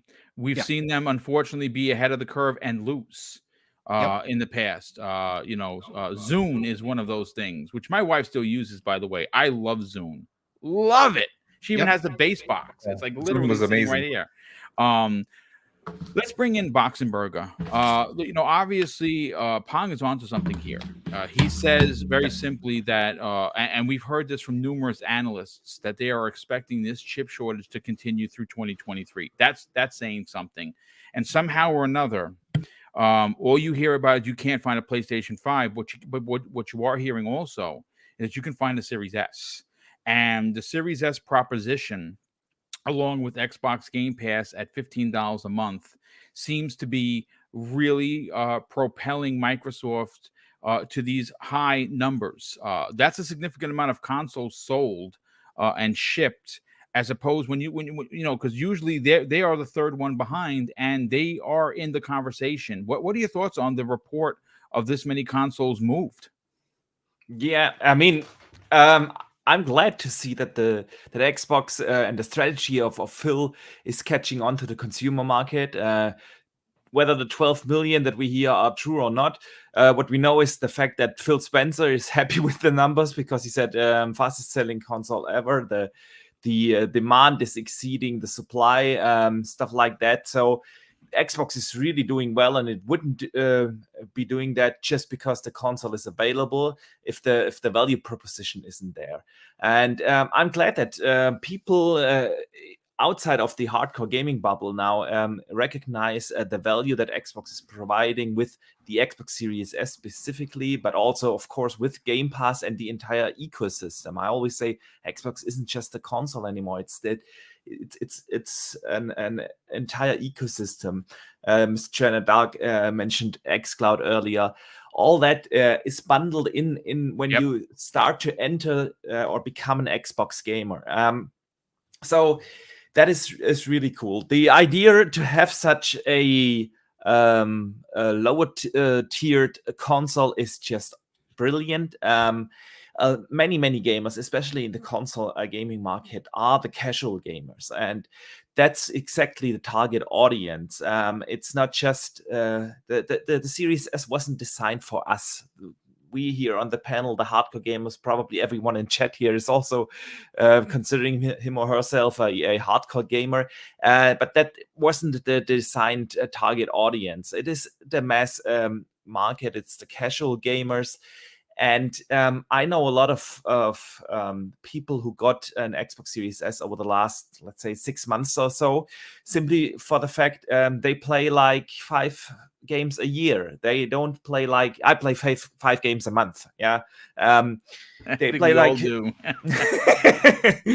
they play like 4 or 5 games a year. Some of them play on their TV on their PC monitors. They don't see the value in a 500 euro console. That's just not there for them. But a 300 buck console, and that's one of those impulse buys. Almost an impulse buy, especially when you got an older one. A good friend of mine, he just traded in his 1S at GameStop.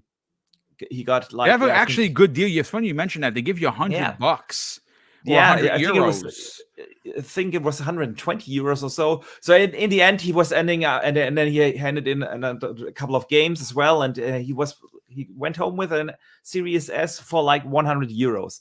Yeah, that's an impulse buy. Yes, and now he's happy for the next 7 or 8 years. Mm-hmm. Yeah, that's like if we break that down, it's like what, 15 euros a month, a year that you that you pay to be able to play all the next gen games. That's just brilliant. And for Microsoft to focus on those consoles in production is also very smart. They can do it. The die size of the Series S is only about half of the Xbox Series X, so you can simply produce double the amount of chips at the same time. Yeah, but yeah, I don't think that's the entire story. In the end, things are not. The semiconductor business isn't that short as we all call it out to be. It's actually other problems that we have around the globe with logistics and other parts missing. So Shipping is a monster part of it. it's the biggest part of the entire shortage. It's not the availability of the actual pieces. It's the logistics around the globe. Yeah, nevertheless, they obviously planned it out well. They have found ways to produce actual consoles, and they just see the demand from the casual gaming market, which I always say is probably about 80%, if not more, of I the would sold dare say it's consoles. 85%, and Yeah. I'll say this to that point: it's what won Sony the generation last year. If anyone says 100%. otherwise, you are incorrect in saying so. It wasn't the hardcore. We are No. the minority. We are not the majority. Yeah. Absolutely. We still make up for a lot of what the casual gamers think, though, because yeah, how many people come to you and ask for recommendations, not just for games, also what consoles to get? Just before Christmas, I had so many friends and further family members calling me, hey, I want to get my cousin this or that. Which game should I get? Which console should I get? It's ridiculous sometimes when you consider a hardcore gamer and the people listen to you. And yeah, so but still, it's a smart move from Microsoft. And the most important thing, though, is you could have the best console in the world if the value proposition isn't there. You wouldn't sell it. And I think that is the important thing with Game Pass, with all the first party content coming, with the accessibility and everything that the ecosystem provides to you. Xbox just is a fantastic deal in gaming, and that just catches on in the market, and I'm really happy to see that. I absolutely agree. Listen, Matt, before we bring you in, Joanna Dark wanted to jump in and say something, but before Joanna Dark does that, let me catch up with two super chats. Danny Passion Official, generous friend of the show, he drops a $5 super chat and says, I'm new as a Halo fan. The PvP hasn't given me a reason to jump into it every day. I don't know, but they really need more content, modes, and weapons, and etc. And I agree, and all of that's coming, dude. I mean, I'm a diehard Halo fan, and I haven't been playing every day. I got up to level 51. I stopped at 52 in the battle pass. I'm gonna continue, but there's just so much. There's just not enough time in the day to play as many games as I would like, do these shows, and just be a husband and take care of what I got to take care of. So I'm right there with you, but I agree. I think they need more stuff, and they're going to be delivering it. And Space Dovican, a good friend of the show, he drops a $5 super chat and says the Xbox catalog is very light beginning this year. Xbox needs to push the money bags around. Yeah, I mean, I think you're onto something with that. It is a little light, but we did see that happen last year as well. And we know that they have the money, so you're going to get some big games. I mean, January has a lot of games coming to Xbox Game Pass, and February is looking pretty stout as well. But Mr. Joanna Dark, let's get your opinion on this. 12 million plus consoles sold. What do you think?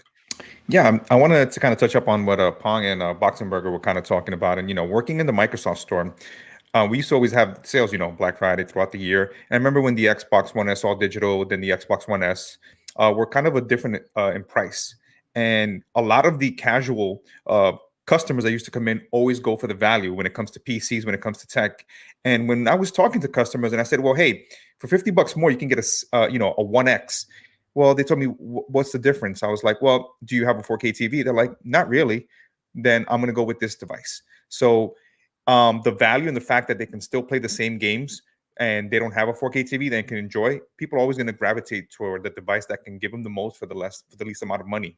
And even now, I've had as well friends come in and ask me, hey, well, I saw an S the other day. I got a phone call from my cousin and he was like, what's the difference? Should I wait for the X? And I kind of talked to him, hey, you play on a different platform. That's your main platform. What do you want? I just want to play Halo. Cool. Get the S. And it literally got them in there. And I think besides the fact that they made a console that anyone can actually come in and purchase and get into the current generation, is the fact that Xbox has become a platform. So if you started off playing just on a tablet, in the cloud, in the browser, or wherever, now you saw in the wild, you saw an Xbox console at that price, you say, well, you know what? I might as well make that impulse purchase and buy myself a 1S so I can continue to play these games natively on my TV. So I just think the overall package with Game Pass and value, we forgot that they also launched the Fortnite one that was hard to get. I think people paying $400, a little bit more just to get that console. It was just again, the value that you get for $300 cannot be said. And at the same time, you're experiencing the same games. For us enthusiasts that are out there, sure, we're always going to go for the best because that's what we want, right? We want that premium because that's who we are. We're hardcore. But for everyone else, they just want to be able to jump in, play with their friends, all these great games. And if they can do it with less money so they can then buy the titles that they want that maybe not coming to the service, it's just a win-win overall.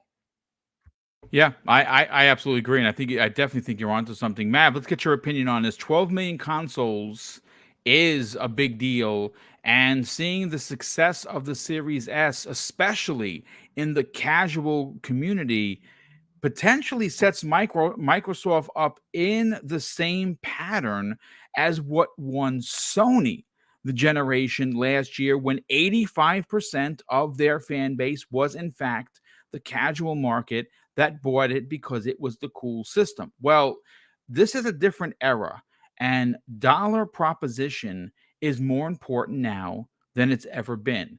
Gaming is more expensive now than it's ever been, with $70 games, specifically with I'm looking at you, PlayStation. Their $70 games, as well as the third-party games, going up to $70. And like I said, they are currently behind the scenes working on I guess an Xbox Game Pass-esque type of deal. But I don't think that's coming this year. That's number one. Sony got caught flat-footed. I've said this time and time again. Xbox Game Pass is a real enigma in this conversation. And when you look at the Series S at $300 and you factor in what they're offering, $1 gets you 3 months on all new Series S purchases. It's a hard proposition to walk away from and could very well lead Microsoft to win this gen. What are your thoughts on the sales numbers? I'm not surprised whatsoever. I mean, I've been on record before as saying numerous times that by the end of this generation, I think the Series S is going to be the number one selling console, period. Yep. And it just, you know why? Because it's the cheapest. And it's also the simplest. It's also small. The value proposition is insane. Game Pass in and of itself is a system seller. Indeed. Yes. And that only increases in value with every big first party game that Xbox releases, and also big third party games that are going to be releasing. You know how many Rainbow Six fans there are out there that just see that name Rainbow Six and are like, okay, that's I'm Game in. Pass? Yes. You know, like this is going to keep happening month after month after month this year. And guess what? They have Series S on shelves available for people to buy right now. That you can't say that about any other next gen console right now. And it's also the least expensive, and it's also the most consumer friendly value wise. You put that with Game Pass, it's a no brainer. I've actually wanted sell my 1Xs to go and exchange them for Series S's, because I have two 1Xs right now, and guess what? The Series S is better. It just is, right? I would rather play games with faster hard drive with SSD, right? I'd rather play games with all of the like the quick resume features. I'd rather have the 60 frames in most of these games and all that stuff than be able to say something is 4K. And here's the thing you got to think too. Like a lot of people do have 4K TVs now. There are people that don't, but there's a lot of people that just don't care. They just have a 4K TV because that's what the TV they bought. They don't really know. Like the cable TV watchers, right? That stuff's all broadcast at like 720p and 1080p. You know what I mean? Like there's no like that's their form of consuming content. If you just say, "Hey, Starfield comes out and they put it in. They don't know the difference between 4K, 1080, or anything like that. They just know this game looks amazing and it plays great. And even for us, if you look at like a Series X game, you watch like one of these Digital Foundry videos or whatever, and you see the comparisons between like the Series X and the Series S and the PS5 and all this stuff. I mean, we can notice it. We really pay attention to stuff. We were like, wow, okay, that makes a difference. But the average person that doesn't really play games, like they're gonna spot the difference and really care between the two differences between the 1080 Series S Starfield versus the Series X Starfield. No, they just want to play the game. And for Indeed, 300 you're onto bucks, something. Yep. 300 bucks, and also with Game Pass, I don't even have to pay for the freaking game. It's insane. It is inviting more and more people into gaming. correlate that service as it being free. That's the biggest thing right there. Well, I got the game for free. You hear that, and people are like, no, but you didn't get it for free. Yeah. Well, it felt like I got it for free, right? Oh yeah, it feels like it every time they release something and surprise us with something new. Because here's the thing: we already are completely oversatisfied with what we are receiving with Game Pass, right? We are oversatisfied with the value that we are currently receiving. Yet every time they make a new news post, it only gets better. Indeed. Yes. Right? And with it only getting better, it increases the positive momentum that Xbox has with the mainstream media and also the casuals when they start hearing about this stuff. Right? Once everybody catches on to Game Pass and what a value it is, you just want the console that can play Game Pass. That's all that's all you need, because if I didn't have anything else as a gamer, I could still be satisfied with just the Series S and Game Pass. And I would have plenty of stuff to play. More than enough. It would look great and play great, have a great experience. That's all you really need, right? Now, for the enthusiasts, like you guys saying, there's definitely better if you want that. And for like, I got a Series X. I'm definitely glad that I have that, right? Because I want that best experience. But most people don't care. They just Well, wanna play the game. most people aren't going to want to go out and buy a Series X, right? Get a C1, get a media bar, so everything that they're doing, get the most expensive headphones, get the lights for around that's the elite. That's not a part of the populace. The most of the populace is exactly what you're saying. I just want to turn it on, and if it works and I'm getting my money's worth, I'm good. And the other thing, Boom, was Series S for that $300. Like, there's not many devices out there that are a better streaming box, period, for other content as well. With that SSD speed, the speed of the menus and all that stuff, and the ability to switch between so many different apps and have quick resume between all of those as well. It just enhances the value even more.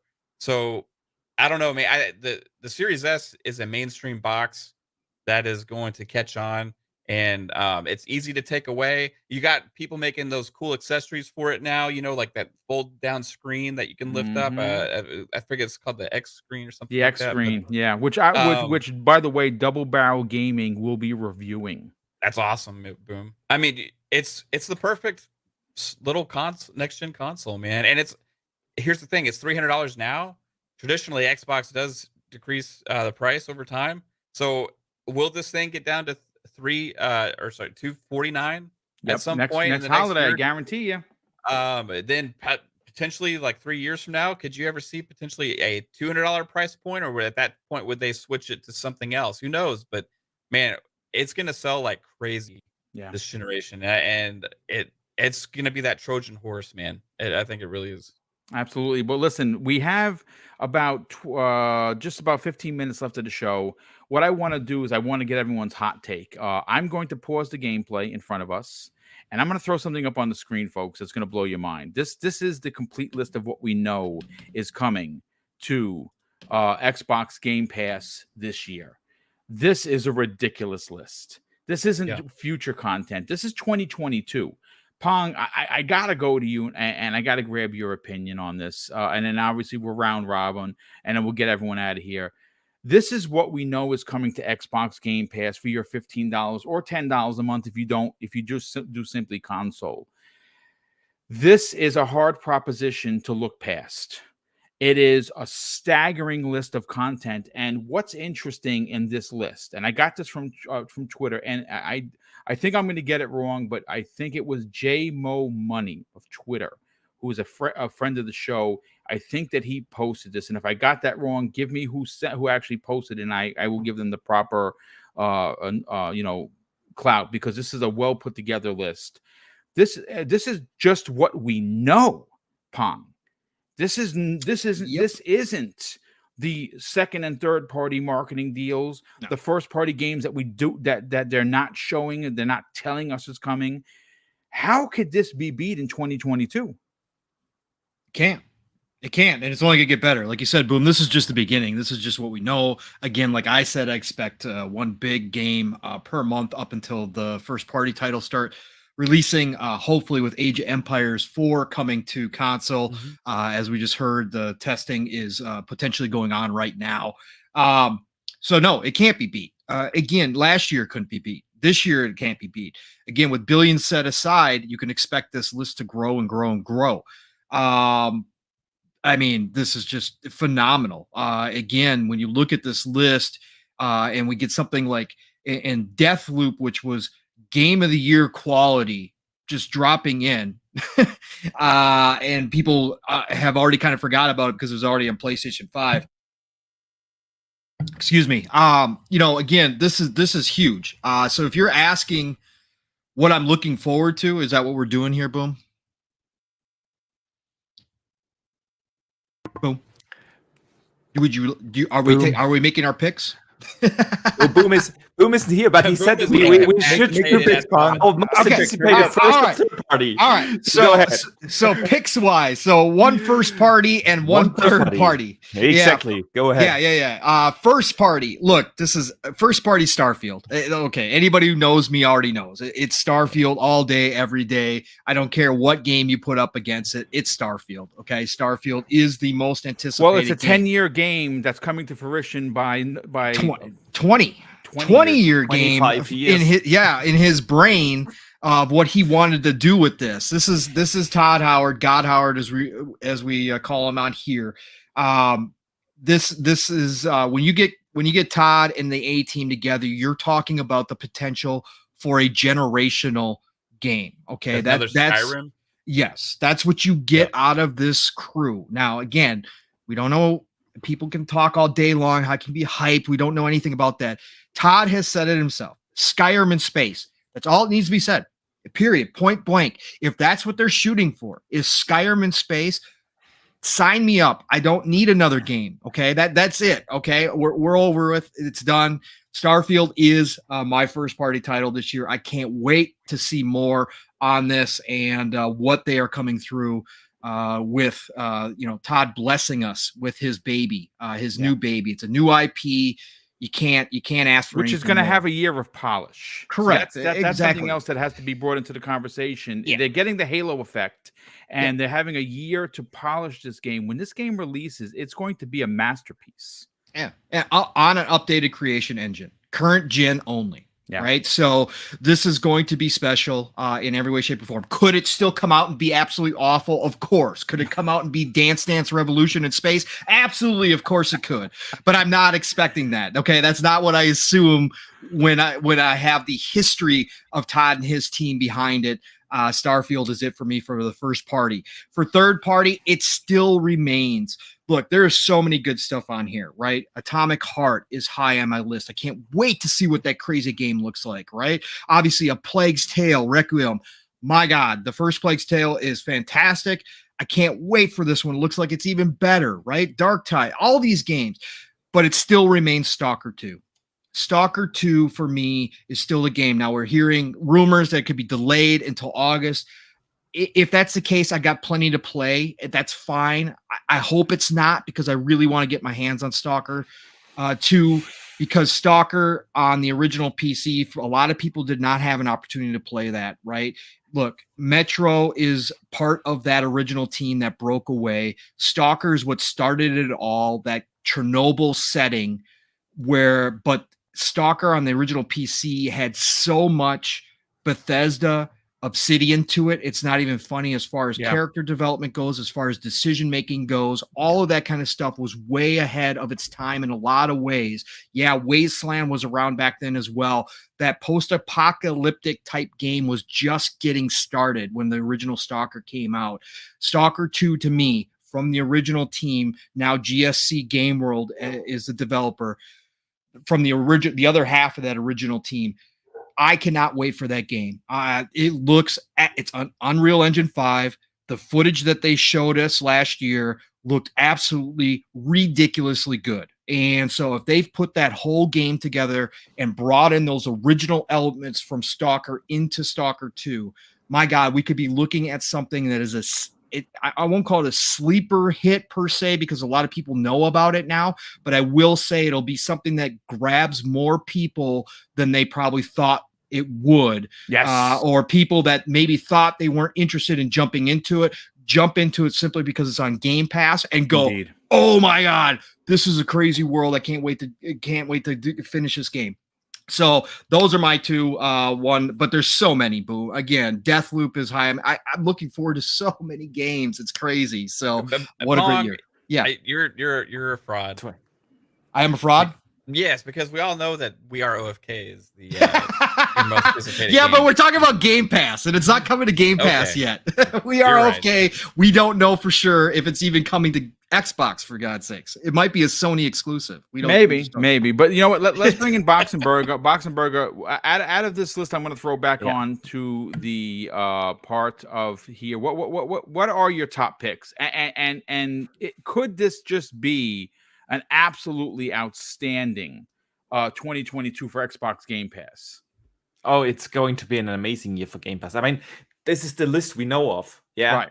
I mean, look at it. What is on there? There's so much great stuff.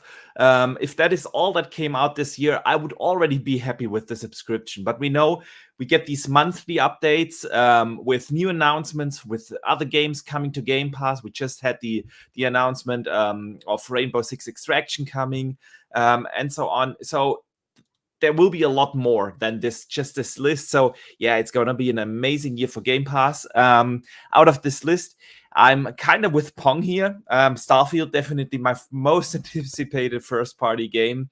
Bethesda has never disappointed. Me personally, Skyrim, one of the best games ever made. And now you mix that with Mass Effect. Yeah, another game that I absolutely love. And that thing is made by Todd Howard. I'm super pumped, and all we have seen, it sounds amazing what they're trying to do with different planets, different biomes, with different story branches that they talked about, and everything. This is going to blow our minds. People really don't know what kind of juggernaut is coming with Starfield. This is going to be an absolutely amazing game. I have no doubt, and I'm so hyped for that. As of third-party games, Stalker 2 definitely, and the other one that is very high up in this list is also A Plague Tale: Requiem. Yes, dude, the first one was amazing, absolutely amazing. Asobo just nailed it with it. The story was awesome. The gameplay mechanics were awesome. The graphics were fantastic. They made their own engine just for that game. It's insane. They have definitely improved upon that, and they are going to continue it this year. I can't wait to play as Amicia again and her brother Hugo. That's going to be fantastic. But since I played the original Stalker and loved them back in the days on PC, I'm super pumped for that game. I just love that genre, that open world RPG genre. I like the setting, that post-apocalyptic setting. The Metro series, one of my favorites. I love them. And I was so happy when they announced Stalker 2, and everything they have shown looks just simply beautiful. Probably, if it still comes out in April, which, by the way, I think it will. It already got its delay. It was supposed to come out last year. That was already a delay. And from what we have heard previously, one of the main reasons the delay happened was actually the Unreal Engine 5 not being ready, and not the game itself. So I don't know about the rumor. I wouldn't take it too serious, because I reached out to the developer directly. I have not heard yet back from them. Okay. Yeah, so we shall see. However, I think this is one of the first proper Unreal Engine 5 games outside of Fortnite, of course. That's also going to get an upgrade. I can't wait to play this game. It's going to be awesome. And what we have seen gameplay wise, it just looks fantastic. It's beautiful. The mood is exactly where I like it to be, and I can't wait. I can't wait. So yeah, exciting times for Game Pass and gamers. And it's only January, guys. There will be so many more announcements ridiculous. For Game Pass over the course of this year. So yeah, definitely exciting times. Mav, let's get your opinion on this, brother. This list is yes, sir. Boom, real quick, just before Mav goes, I just did some quick math.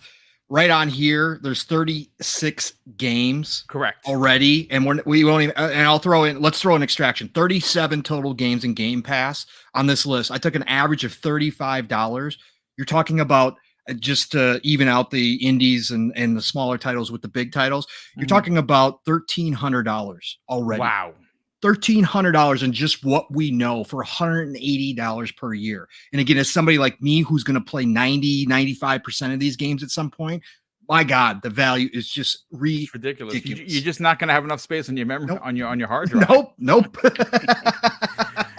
Thank you for that. Actually, I didn't. You know what? I didn't even think about bringing into the financial aspect of it, and that's pretty big. Mav, on this list, this is impressive. This is only what we know, and one thing that we have learned about Melissa McGamepath, she's out there. She's on these Twitter streets, constantly dropping new information.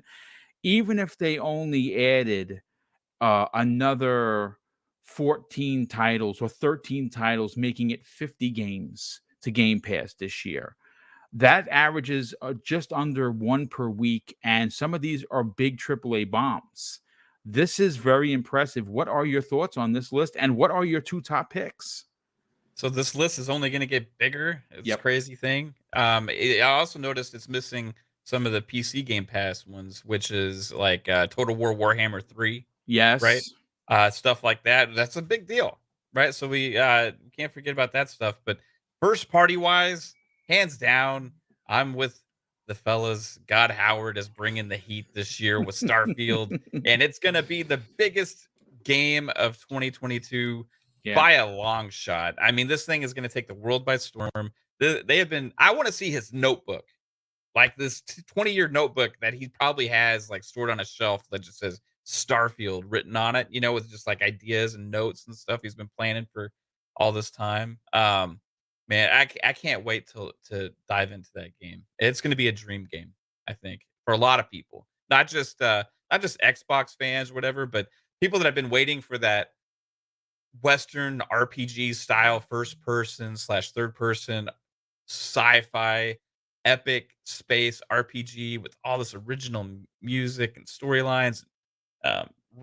You're saying some of the planets that you're going to be able to traverse in are as big as Skyrim. So just imagine it's going to be multiple planets to go to. It's going to be absolutely crazy. We're going to get lost in this game. Yeah.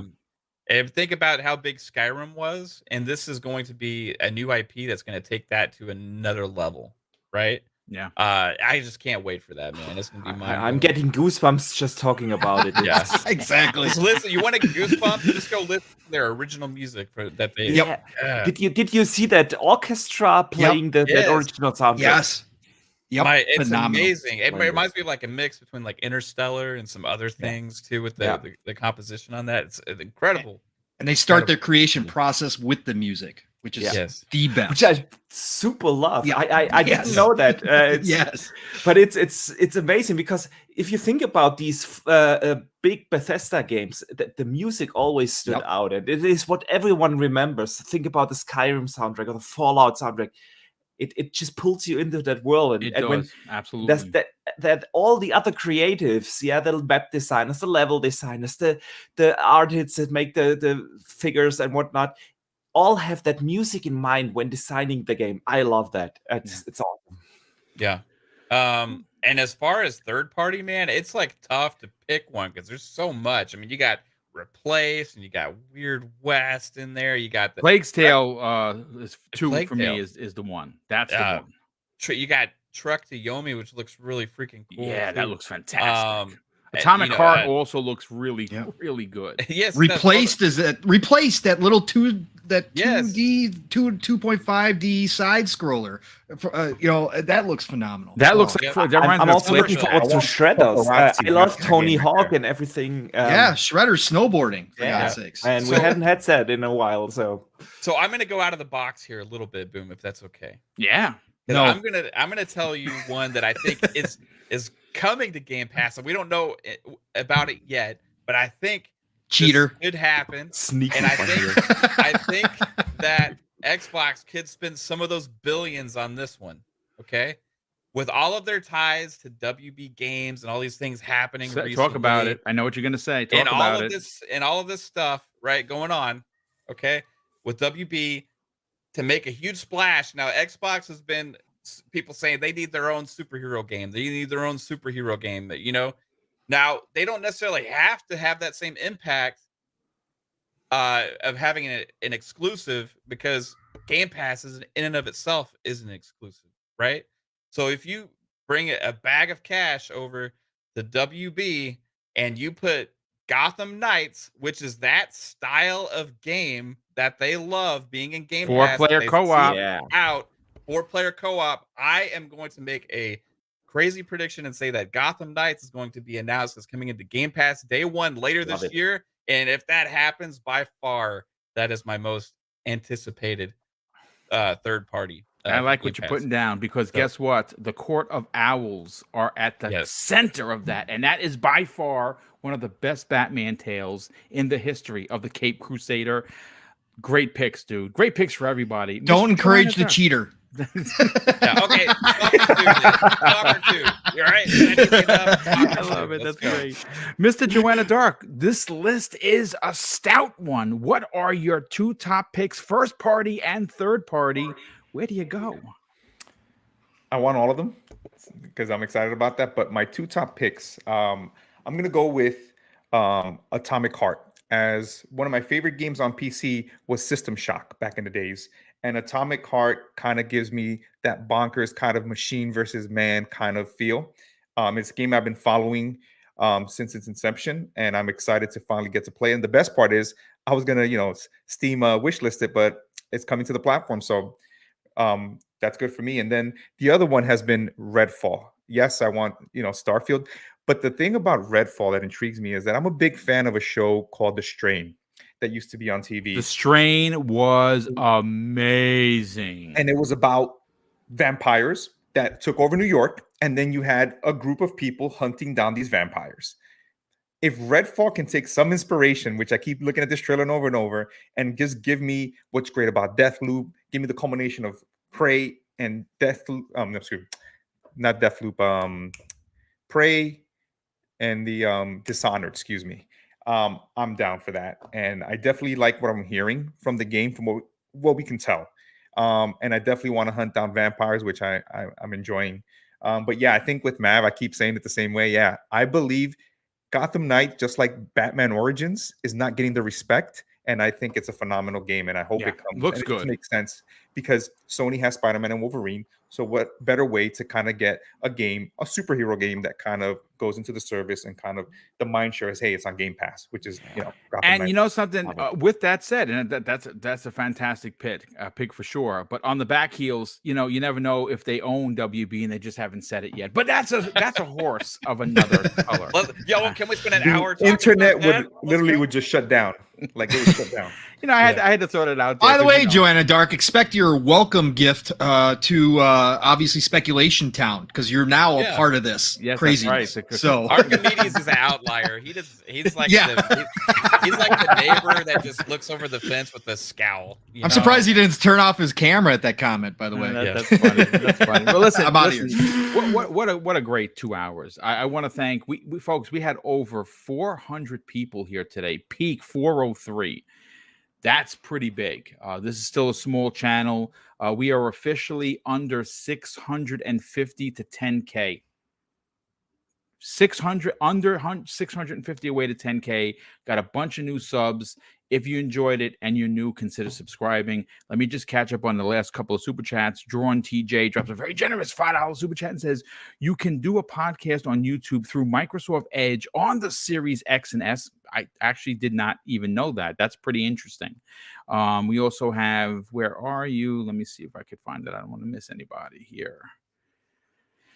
Oh, this chat moves very quick. We have a lot of people here. Very fortunate to have this many people in the chat. We also have Raiden Blade drops a £5 super chat. Thank you for that, Raiden Blade. Great to see you back in the chat. He says, I'm going to say this. ZeniMax Studios games are dropping, but I'm looking forward to the bombshell or onslaught of the games coming from the others. And you know what? You're onto something. Oh, our good friend Bunty is here. Bunty, how you doing there, brother? Hopefully you are well. He drops a $2 super chat and says, I never ever, it says, I try every new game on Xbox Game Pass, and you're not wrong for that. That's I just beat a puzzle game. I got 800 out of 1,000. It's a very, very unique. You got to move pieces around. It's a very unique. It just dropped into Game Pass. I don't remember the name of it, and I just got it. It's fantastic. Talk about the pedestrian. No, I'm actually playing that. It was okay. Same day as that. I forgot the name of it. It begins with Boom. an O. One thing we forgot to mention for people that, the whole conversation with Square real quick, there are 2 JRPGs in there with Human Chronicles, which is I've been waiting for as a Suikoden fan, and Edge of Eternity, which I have on PC, but I definitely want to jump in on console and play it. Made by ex-devs, I think, from Square that came over. So there's a great variety in that list that kind of gives you a little bit of everything, so you don't feel fatigued when games that may be open world or over the shoulder X, Y, and Z. It's a great way to kind of get a palate cleanser where you see the diversity of those games come in. Yeah, interesting, and that's a great point. The diversity of what you're going to get in there for your $15 a month, it can't be matched by anywhere. It really can't. But Raiden Blade drops an additional £2 super chat and says, "In-house studios, it's going to be great for Xbox." Yeah, I mean they have 23, and we already know that there's 3 attached to them that they just haven't announced yet. But let's get to the outros. And of course, I want to thank the super chats that came in, a significant amount of them, so much so that it was extremely overwhelming personally, because I don't do this for money. I do this for the love of this community, the love of my brothers here, and the love of gaming. And those are always turned around and used for giveaways, which we did a couple of really big ones last year. And we're going to continue that trend this year. But let's start first with the man making his debut as an official panel member, Mr. Joanna Dark. Welcome, and please, by all means, sell your brand. Talk about the podcast that you're on, that you're going to be launching into Xbox International. I think that isn't that today. That's tomorrow, actually. Oh, it's okay. So it's the 12th tomorrow, 7 p.m. on yes. YouTube. It's myself, Silent Cypher, Crazy Lou Gaming, and Sour Blow. Nice. It's our first episode after we had our kind of ILP 4-hour episode pilot over the holiday. Yes. But first, I want to say, it's a pleasure sitting on this panel. I listen to Mav, Pong, Soul, Boxing River, because you, Mr. Boom, and it's just an honor just to be amongst so many great individuals that have so much knowledge and insight. Thank you, sir. Yeah, and besides being here on Tuesdays with the Xbox Factor podcast, I'm also Fridays on the Nickel Gaming Show, along with my coworker and good friend Albert, and of course Jasmine as well. So we are there. We're just a bunch of Microsoft employees talking about Xbox and why we love the platform. And if you want to follow me on Twitter, big_N_boss. Well, it's great to have you a part of this show, brother. It definitely is. Let's see. Raiden Blade said I missed one of his. Let me see what did I miss. Let's see. I got that one. I got the in-house studios. Did I miss an earlier one there, Raiden Blade? No, I think I got both of them. I'm almost positive. Yeah, I did. He dropped another one to let me know I missed it. Well, thank you for the generosity, brother. And it's great to see you back in the chat. And thank you for the generosity, of course. But Pong, you have a lot going on. You're on a lot of shows. You have your own show on Saturday morning, which I was tuning into as, once again, making breakfast for me and Mrs. Boom. It was a great show. And you and Steel Rain always bring it 100. Talk about that. Where could people check that show out weekly? Where could people reach out to you for a conversation piece on Twitter? And what else you got going on? Yeah, thanks so much, Boom. First of all, shout out to Mr. Joanna Dark. Welcome to Xbox Factor Podcast, your official first show live. Hey, it's great to have you, brother. Zemi's got some big shoes that you got to fill, but you know what? I know you're gonna do the job because you obviously know what you're talking about. So appreciate you being here with us and joining us. It's going to be great. And obviously, a Boxenberger, Mav, obviously, Boom. It's always brothers. You know, this is just a great way to start my Tuesday before I got to get down to business at work. So love being here. Chat, you guys were all amazing. 2022 is starting off on fire, and the news, I believe, is going to be nonstop from here on out. So like I said in the beginning, buckle up because we're in for a heck of a year. And so you can not only catch me here, obviously find me Pong Soul on Xbox and on Twitter, but Thursdays, PM in the PM, Pong and Mav in the PM over on Fun Speculations channel. Be there, 2-man format. We deep dive 1, 2, maybe 3 topics. And it's non-console centric. So we're going to talk about everything. Whatever's going on, we're going to get into. So please drop on in there. PM in the PM, 7 p.m. Eastern, 6 o'clock Central Time, Thursday nights. And then back on Fun Speculations channel on Fridays, Xbox Ultimate now I can't say the Magnificent 7 anymore. We are now the Great 8 because Jasper Gaming has joined us. So be there, 9 p.m. Eastern, 8 o'clock Central Time. Just a great time on a Friday night. Saturday mornings, Living Split Screen. My brother from another, Steel, Rain, and I. We're on our way to 1,000 subs. So please, that's our goal for this year. I think we're a little light on that goal, but we want to make sure we are building a fantastic community over there, much like Boom and Fun and everybody else here has started to do and done. So please check us out Saturday mornings. We're going to wake you up with that live, raw, and uncut, as Steele likes to say, energy. So be there 10 a.m. Eastern, 9 o'clock Central Time. 3+ hours of him and I talking. We had almost a 4-hour show last weekend because it had been a couple weeks, but we got chat involved. We went through a great conversation with the chat. Lots of good questions coming in. It's just a fun time on Saturday mornings. Be there. That's Living Split Screen, all one word. And then I'm going to end your Saturday night with the Shop Podcast over on PTK Blam's channel. He always is bringing in amazing guests. We had Floor Hugger on from Level 1 Gaming last week. She was absolutely amazing. So please check out the Shop Podcast, PTK Blam's channel, 8 p.m. Eastern, 7 o'clock Central Time. We end your Saturday nights right. That's with Centurion, Fuzzy, myself, and of course PTK. Be there. Otherwise, it is the golden age of gaming. Just look at all this stuff we talked about today, and we're not even done yet because we don't even know half of what's coming out this year. Yeah, it's golden age of gaming. Play what you love what you play, and I'll talk to you real soon. Oh, thank you so much for that, brother. And Boxenberger, sell your brand, brother. Your channel is exploding on the scene. Your video content is fantastic. You dropped a new video this week, and you probably got the barrels loaded for more. Talk about it. Tell them where they can subscribe to your YouTube channel, and where could people reach out to you on social media? Yeah, people can find me basically everywhere under Boxenberger. Everywhere. Xbox Live, PlayStation Network, Twitter, and of course here on YouTube. Like you said, I do put up regular content on my channel. I put up like 1 or 2 videos each week. Each is about 10 minutes long, covering different topics of the gaming industry. And I'm preparing a lot of cool things for the channel as we speak. Actually, I'm almost ready to make a big announcement very, very soon. Nice. Definitely stay tuned for that. Otherwise, I put up a video yesterday about how Ninja Theory has achieved the Hellblade 2 visuals in that gameplay demo that they good video, man. Thank you. That's the kind of things I do on my channel. Just talk about all the exciting things that are happening in the gaming industry, because like Pong always says, it is the golden age of gaming, and that is not just true for the amazing games that are coming out, but it is also because we grow a bigger community each and every day. The community is just awesome around here, hanging here out with you guys, Mav, Pong, now with Mr. Joanna Dark, and of course you, Boom, is always fun. But it's not just you guys, it's also all the people in chat on Twitter. We have so many awesome discussions, and that's also a big part of gaming, is the community and sharing the love and excitement for it. And that's what it's all about. So yeah, fun times, great times to be a gamer.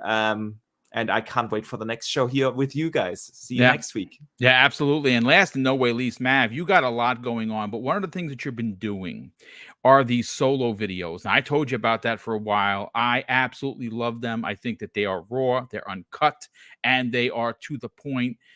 You stream, you obviously podcast. You got 19 podcasts, probably 3 more that you're working on as we speak. Brother, sell your brand. Tell people where they can help you grow to the highest number possible. I mean, the work that you do and the you know, the teams that you bring in with Caitlin and Pong and everybody else on Friday's show. It's just amazing. We love what you're doing. Talk about it, dude. Yeah, appreciate that, Boom. Appreciate everybody here also.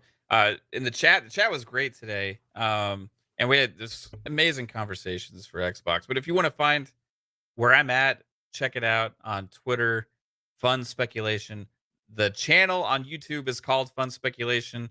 We have lots of shows, as Boom said. I started making a priority to do more videos, and I just got to do what works for me. And I tried to, like, hey, look at all these great guys like Boom and, you know, that Dealer and Colt and Archimedes spend all this time and effort making these amazing videos. I'm like, I can't do that. So I'm just going to sit in front of the camera and I'm going to, you know, talk about something that is a relevant topic. So that's what I started focusing on. And I think it just kind of works for me. So you're going to see more of those videos coming out. And as well as lots of shows, guys. So we are 30 subs away as we speak from 2K. Oh my goodness. So Come we're on, man. getting We got 250 people here. Sub this man. We're getting please. close. We'll get there. I hope hopefully within a few weeks. You know. Oh, no, you're getting there today, right now. Listen, folks, sub this dude. Go and get 30 away from 2K. Do you understand, as content creators, how hard it is to build an audience? How hard it is to navigate the very talented waters of YouTube? That is a testament to the work that he does. 2K, come on, folks. But if you trust me, sub this man on Boom's word and get him cross 2K right freaking now. Yeah, appreciate that, Boom. It's a fun, man. You know, like Archimedes. Archimedes wouldn't be making these videos unless he had a passion for doing that. Indeed, right? You know what I mean? Indeed. You wouldn't be doing these shows unless you had a passion for doing it. Pong wouldn't be on like 87 podcasts if he didn't have a passion for doing it. Mr. Joanna Dark works in the gaming industry, and he's here podcasting because he has a passion for it as well. It's just a blast to sit here and talk about things that we love, and that's one thing I love about your shows and your content, Boom, is you talk about it because you love it. And I'm just super happy to be a part of this. But if you want more of that, come over and check out Fun Speculation. Hey, Boom, I know we're way over, but can I just add this real quick before you get by all means, go ahead. I'm dropping your link into the chat so you can. I'll make it as easy for anyone to sub. Go click on that link, brother. Sub his channel right there. Go ahead, hey, listen, everybody who's still here, please, Spooky Sprocket. Yeah, talk about it. Listen, Trinity Warrior, his fiance, on Twitter, she gave an update this morning. Things are grave. He flatlined again last night, and they brought him back. And the family's got to make a tough decision here. So please continue to send prayers, thoughts, however you do it. Energy, I don't care what you're into. Just take a moment today and just keep them all in your prayers and your thoughts. Good people, man. Good people. Yeah, Spooky is a great member of this community. And we've lost too many already. Yeah, we have. So please, we're looking for a miracle here. But please just keep them in your thoughts. I don't mean to end the show this way, but again, no, it's real life. Real life counts. Real life. Yeah. So I just wanted to make everybody aware. Again, if you want to see updates or whatever, Trinity Warriors, his fiance, on Twitter, please go check her out. You can send her a quick DM. She's in a tough spot because they're in completely different countries, and she has no control over what's happening whatsoever. She's dependent upon the family. And they just announced their engagement, which is extremely sad. Which is very sad. So please, and he's a single father. He's got kids. Please just keep him in your thoughts and prayers, because again, man, we've lost too many already. It's so sad. So No, thank you. absolutely. Dude, I'm glad you brought it up real quick. Pragmatic Eagle, good friend of the show. He drops a $5 super chat. Says, great show, Boom and panel. Interesting chat. Everyone take care. And on that, I'm going to close out the show with something that's important to me. Hopefully one day be important to you. And that's something that my father taught us when we were kids. I think now more than ever, it's super important. He said, Craig, treat others how you want to be treated. And also, it doesn't cost anything to be nice. You live by those rules. Son, I can guarantee you're going to have an awesome day. So take care, everyone. And we'll see you next week on the newest episode of the Xbox Factor Podcast.